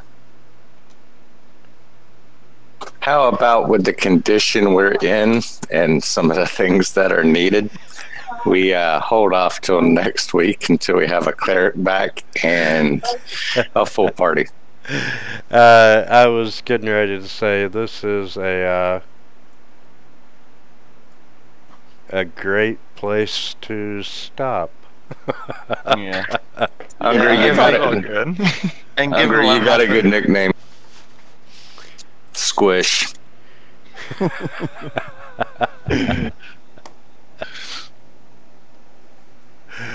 Oh God. So sorry, Unger. Oh, that's quite alright. I felt like something was probably gonna happen if I squeezed myself in there. And given what's been happening here, I'd suggest everyone else just get a second character ready, just in case. Yeah, no, I'm taking care of it. And I mean, don't worry, I will reroll another rogue. I probably advise everybody outside of maybe one of the physicals to keep basically what we've got. Basically, the only other thing we could possibly use would be a wizard, but even that right now is, questionable. The only, honestly, we can't lose the warlock if we don't have another magical backup, and we can't lose the rogue. Everything else is debatable. Well, and Quite the frankly, tank. considering our Goliath fighter went down in a single shenanigan. Squish. Yeah. If I die, I'm rolling a barbarian. I don't care. I want that D12 hit points. And I'm gonna throw a post on Fantasy Grounds as well as email the new guy to see if he's gonna show up next week and say, hey, looking for another cleric. I hope he's back because, he was good for it being his first time. Absolutely. So, But I'll go ahead and get to work on my backup character just in case. Yeah. Yeah, me too. yep, y'all thought it was going to be easy after that first combat. Well, Oh heck no! I never thought the Tomb of the Nine Gods was going to be easy. I played Tomb of Horrors. we lost the first guy on the first floor. FYI. Well, honestly, let's go back and look at history here, all right? How many times has he walked out of a situation by the skin of his teeth? Yeah. That is true. And also, you know, just all the damage I do happen to take, and you know, everything I open and everything. I'm surprised I didn't die sooner. I mean, there's 2 or 3 battles that he should have died in the vein of blood that he didn't because he got suggested just to sit down. Yeah. No kidding. And look on the bright side, Unger. Next week you can speak. Yeah. Also true. Yeah, you actually no. Now that you think about it, the only way you knew that he died was because you just heard a squishing sound in there. You didn't hear him like or anything like that. Well, just like a puff. And he went in smoke. Go I quietly. just heard a click, and I thought weird that Unger wasn't coming out of the chest, so I went to check on him. And as I opened the chest, it looked like a grenade went off in there. Damn it. I love it. All right, gentlemen. We will see you same time next week. Yeah. All right. Thank you, my friend. Thank you. Y'all have a great week. You too. Bye bye. You too, man. Bye bye. You too.